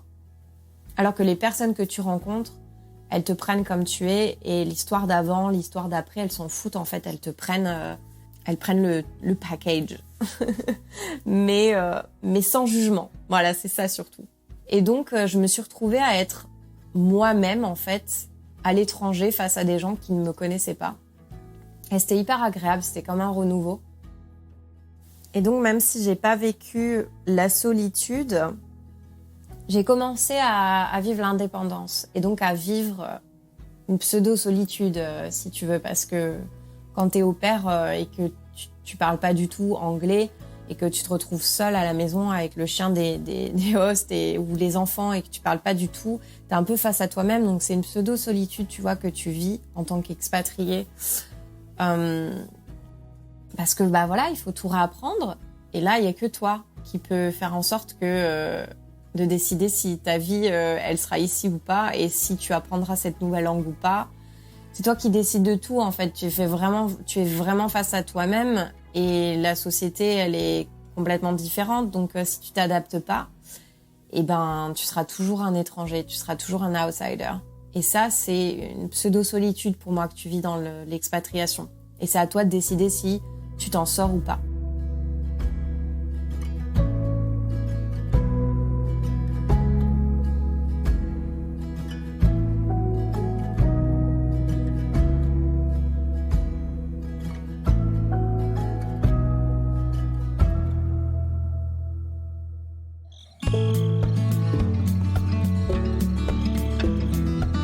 Et voilà, c'est terminé pour aujourd'hui. J'adresse un immense merci aux témoignants et témoignantes qui ont partagé ces conseils, aussi concrètement que possible, qui ont partagé des tranches de vie, parfois pas évidentes.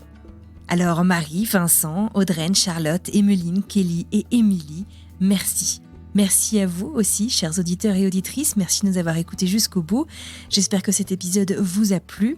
En complément de cet épisode combinant différents retours d'expérience, je vous invite à découvrir l'interview de Aurore Bévalo de l'Aparté Psy, une interview que j'ai réalisée avec Solène Rigoulet du podcast Friendship, dans lequel on s'interroge justement sur la place de l'amitié à l'âge adulte, en expatriation ou non.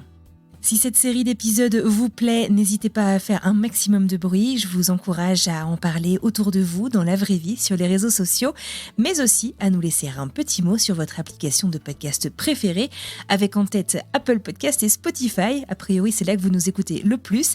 Et coup de bol, c'est là que vous pouvez laisser un petit mot ainsi que 5 étoiles. Merci infiniment d'être là chaque semaine. Je vous souhaite une merveilleuse semaine et je vous retrouve dans quelques jours pour une nouvelle histoire.